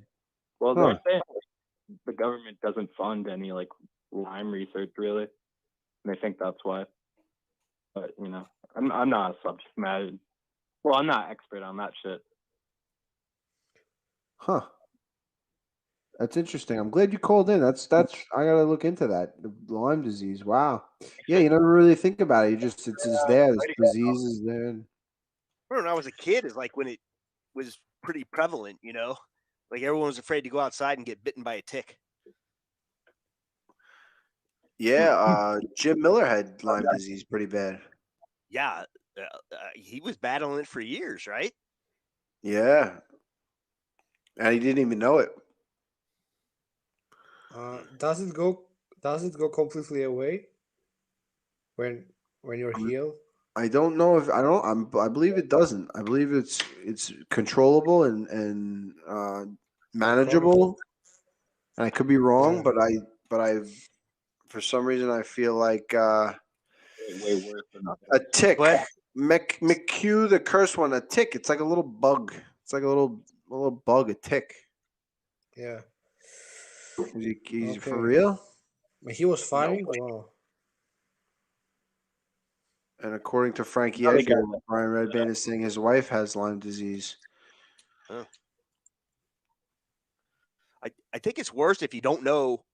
Yeah, Matt Harris says it ruins your immune system. I think if you don't know you have it and it just goes on forever, it's harder to treat. And I don't know. I've known a few people that have had it. So, yeah. Do we have any Lyme disease experts in the audience? We've got, listen, we've had lots of experts tonight, flat earth, weather machines, crystals, all good. Dude, how about Jared Cannonier? Ginjay, were you listening to Jared Cannonier? Yeah, I was listening to Jared. What an interesting guy, huh? Crazy. Yeah. Yeah, I thought he was a cool cat. You can definitely manipulate the weather. Like the U.S. military did it in Vietnam. They seeded the clouds to like extend the monsoon season, and it actually worked really well. But I don't know about like the steering hurricane shit. You know, that's a little crazy for me even. Yeah. You would think that they would. You would think that they would steer it away. Yeah, that right. Because like if all they know about, like all they care about is money, right? Like to that guy, why would they want to cause so much damage? Maybe to make more money fixing it. I don't know, but it just seems weird to me. I don't know. You got private contracts. If you want to go that way, you know, for people to fix these things. Oh man. But he's definitely right. They have been messing with the weather for a while. We just don't know the scale. Could be really small, or it could be like steering hurricanes. I don't know, Al. I think it's probably small though. These guys are starting to make my head tired a little bit. I'm enjoying it. I love a good conversation about a conspiracy theory. And listen, some of this shit's got to be. It can't all be just made up. No. And I think that our world. I think we're a lot. I think that I don't think we're as stable. You know, like anything could happen at any second. Everyone's like, oh, we wake up in the morning, we do this, we do that. Like, I feel like we need to come together as a freaking planet. Like, we're all fighting each other. What happens if the freaking aliens come in? Like, I might be sounding crazy, but it very easily could happen. These freaking, or whatever. I don't even know. It could be we're fighting each other when we should be trying to take over the freaking universe, right? Yeah, that's human nature. Human nature is like that, not to be united or something. It's more like a fight. Those aliens come down, the Taliban, freaking everybody just starts getting ISIS K. All that shit's done. We're all fighting these. We're gonna be like, thank God the Taliban. Thank God we got the Taliban. Thank God we got ISIS K. When the freaking aliens come down, those motherfuckers will go crazy on the aliens. We will need those motherfuckers then. You know, we've been fighting ourselves for so long. It's in our DNA. You know, like that's why fighting's fun. I get joy out of it. Somebody just said a spaceship full of Kevin Lees. Oh man. Sorry to interrupt. That'd be the toughest spaceship around. Can aliens breathe? Can aliens breathe? But I don't know if you'd call it breathing. You know what I mean? I mean, do they take in oxygen? Probably not. No. Do they breathe oxygen? Probably not. Do they do something that resembles breathing? I think that an alien my theory of an alien is like something. It's not gonna be. So we only have, what do we have? There's solids, there's gases, there's liquids, there's certain elements that we know. It could be something that we can't even fathom. An idea that like we'd be like, what the fuck is that? It's not a water. It's not a, you know what I mean? Something like that. That's my theory. I don't know. Maybe I smoked a little too much pot one day and started thinking about aliens. But if we had like a ship full of Kevin Lees, would they get off there saying we are top 5 aliens, like without ever invading the world? They definitely come from a great universe. Yes. They're definitely coming from their galaxy, and their mind is the best. Yep. Plasmas. It could be a plasma. I feel like we are all high and talking, you know. How can you have a vacuum next to an atmosphere? It's all BS. Oh, that's True Smoker, I believe. Oh, the Smoke Show. Is that? I think. I don't know. I think he's got like 2 or 3 spaces fake. Him, yeah. It's got to be him. People are gonna start asking, "What did you guys smoke soon?" You know. Oh man. Good. Poor Whatever Kevin it is, Williams is our biggest we've personas. been at this for 3 hours, so it would have worn off by now. And that brings up another thing, Joe Blow. He says, poor Kevin Lee, how you can see poor Kevin Lee, you can see how fake his persona is. And that, to be honest with you, that's like dead on. That's like dead on. He's a smart guy.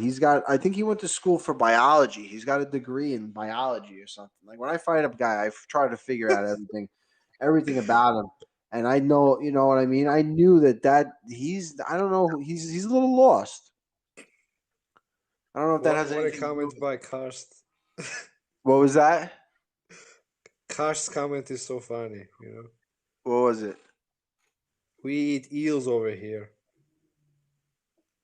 We eat eels. All right. Wait, is that Enus Castro? Get freaking Enus back in here.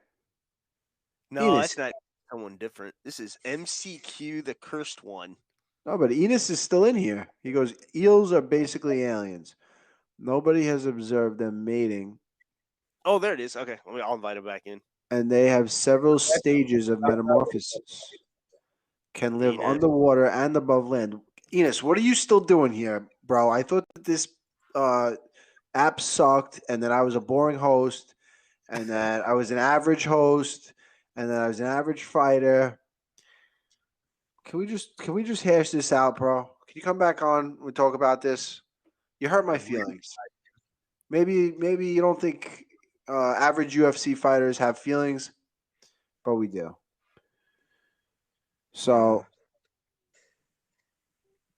I feel like you guys need to hash this out, or you're gonna need a hug or something. Yeah, dude. What the hell? Why would aliens have ships?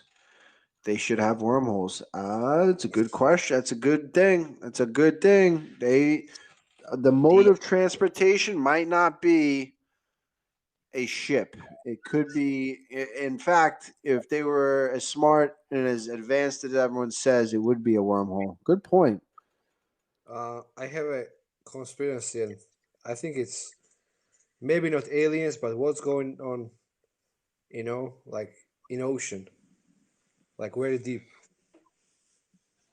No one ever goes down there, you know. It's so deep. It's all like dark there. No one knows what's going on there in ocean. So what is your theory? Who knows? Maybe there are aliens, you know.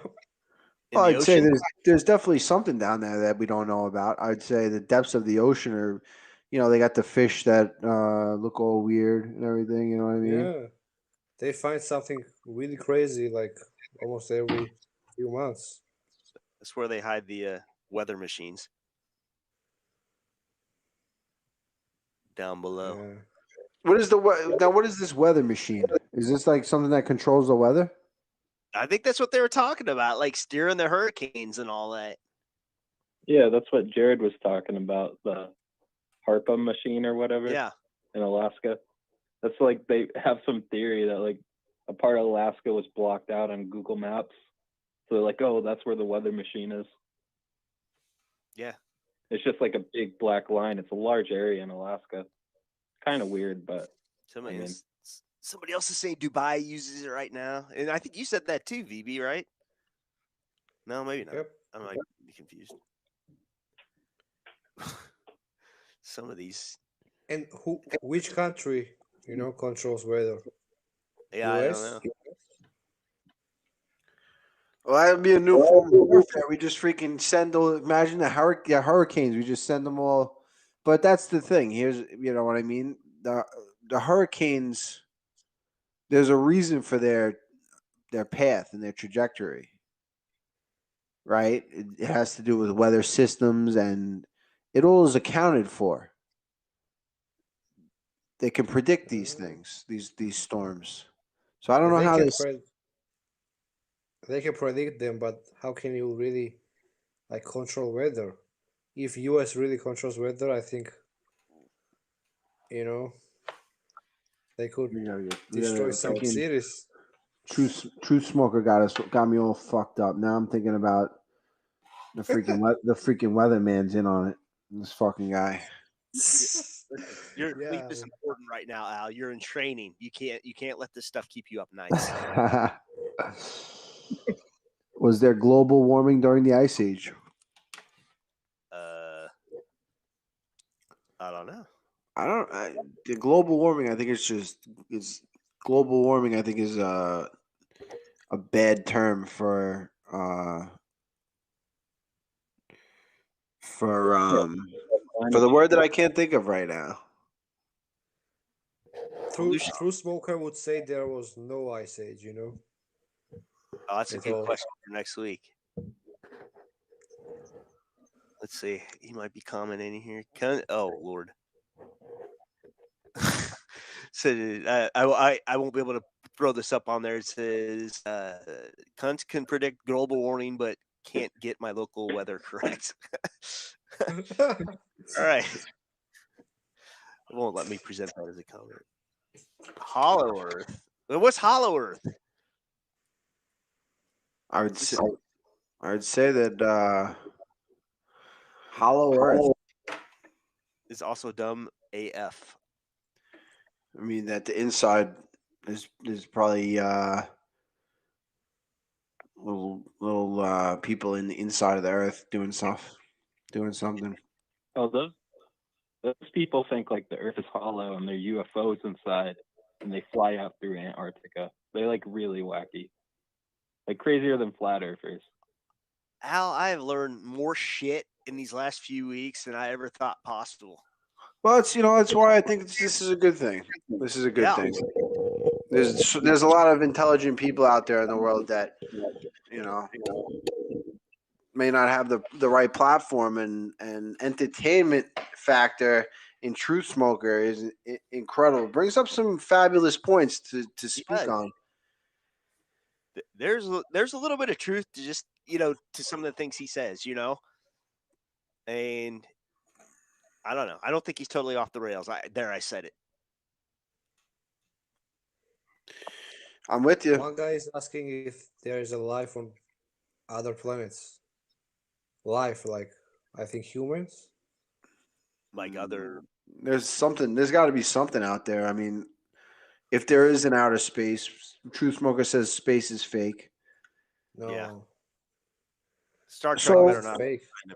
So if space is fake, what am I looking at when I'm looking at stars? Oh, that's a good question. Yeah, I mean, not.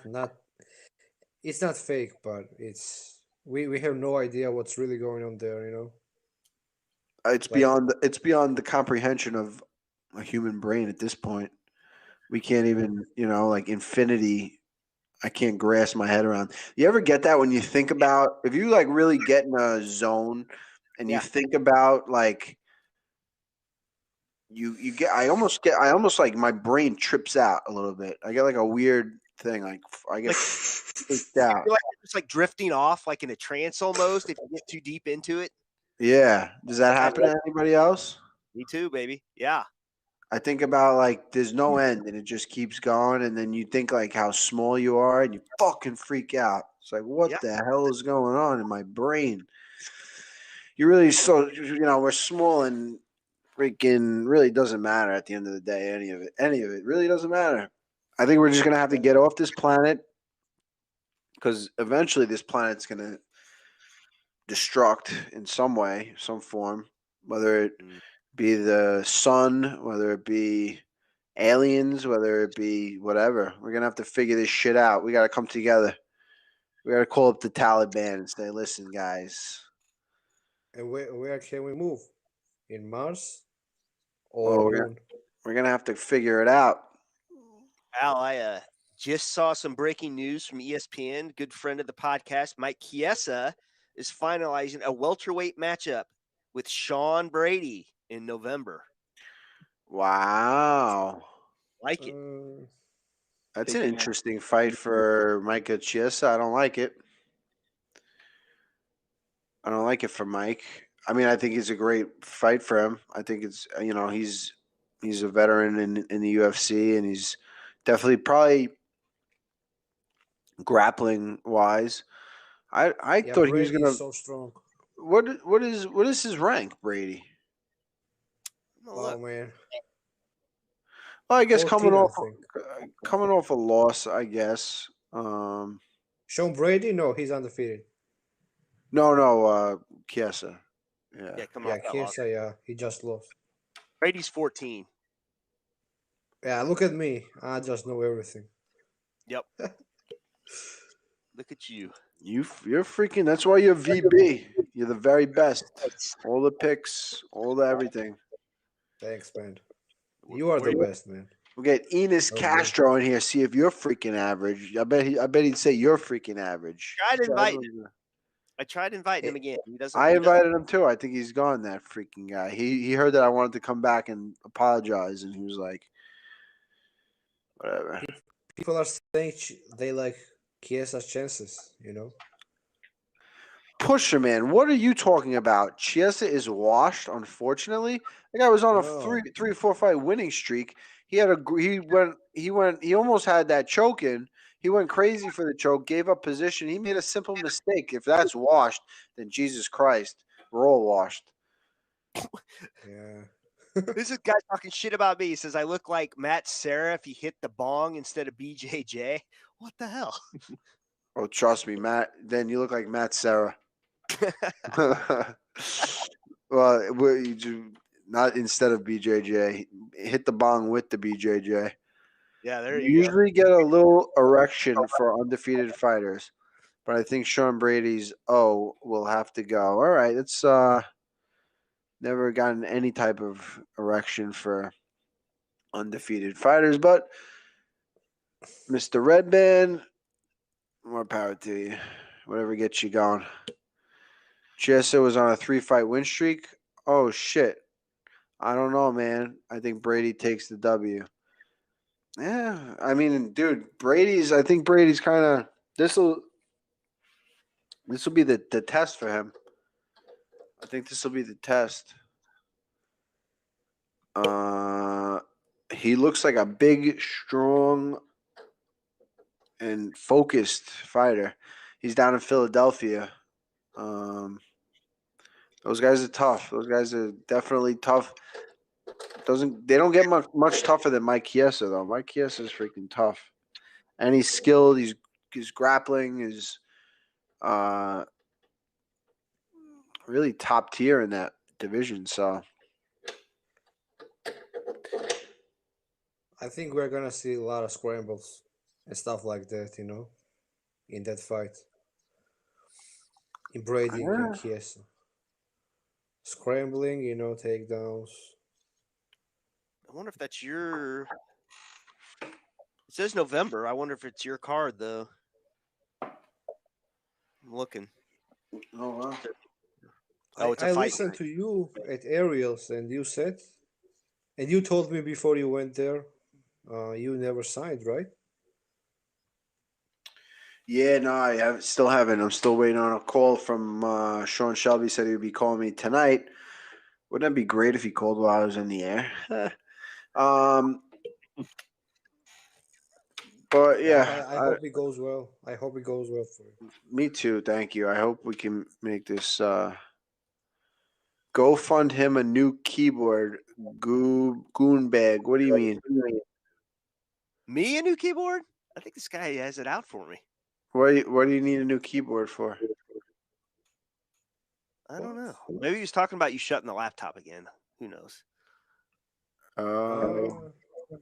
Maybe. Okay, I got one. Okay, I gotta bring this up because I brought this up earlier because I feel like we're getting ready to wrap up here shortly. But you're on the Ariel Helwani show. You're answering questions about real estate left and right, about your contract, about the fight being signed left and right. At what point were you going to bring up the Call Me Out show? I thought he was going to bring it up. I don't really bring up things on the Ariel show. He usually brings it up. You know what I mean? I kind of just let him ride with the interview, and he never brought it up. I had thought that he was going to bring it up in the beginning when he talked about the picture, Mr. Pan. That he was going to say, "Oh, is this the set for the Call Me Out show?" but he went straight to Mr. Pan in the painting. I think that he might be trying to put us down a little bit. He might be threatened. We did him a favor, okay? We allowed him to come on as the first guest to help him get the MMA Hour back on the map, and I think we succeeded. I think he owes us a little bit. No, absolutely. We made him. He comes on, and then the MMA Hour starts again. We kind of I think the Call Me Out show reignited Ariel's career. I think so. And he's on our show. Then they ask him to be on Showtime. There's no way that's a coincidence. No way. Definitely not a coincidence. I guess I'm gonna be at ESPN soon. VB might be next. You might be on Showtime next. Right. To be honest, smaller ESPN company offered me something a while back, but next time you are on the Emmy Hour, ask Ariel if he went to Google Translate to find out what loyal is. I gotta be honest with you. I think that if look, Ariel stirs the pot, but I think that he's never done me. I've told him things in confidence, a lot of things, and it's never gotten released. He asks. What's that? I think Ham believes Dana White more, which is, interesting than Ariel. I think, What's that? Yeah, he's saying that Ariel is not loyal, but does he really know what happened there with UFC? Oh, you talking about Brendan Schaub? No. He's saying, I think, next time you are on MMA Hour, ask Ariel if he went to Google. Yeah. Translate to find what loyal is. And I think he believes that Ariel is not loyal, which he doesn't know anything about, Oh, wow. Yeah. No. Al was explaining, though, that he's kept things in confidence that Al has told him. Ariel's definitely. I think he's a stand-up guy. As far as I know, you do him right, he does you right, and that's a reason why he's gotten to where he's at. You know what I mean? Ariel's the best out. He asks the questions we want to know. Absolutely. All right, guys. I'm glad. This has been fun. Hey, listen, we started out rocky, buddy, but I think we pulled it off. I'll get this piece together somehow, and yeah. Between the start of the show and that freaking idiot Enus Castro, I need to go to bed. I was freaking screaming. I was yelling. I was out of my freaking mind. I was going, fuck this fucking computer. These freaking, just technology and shit. But I still don't know what the problem is. We're going to get to the bottom up for next week. I don't know what's my end, your end, the app, or what, but we'll figure it out. I'm going with the app. I'm going with that. Something was up with that stream that we had, that channel. Yeah.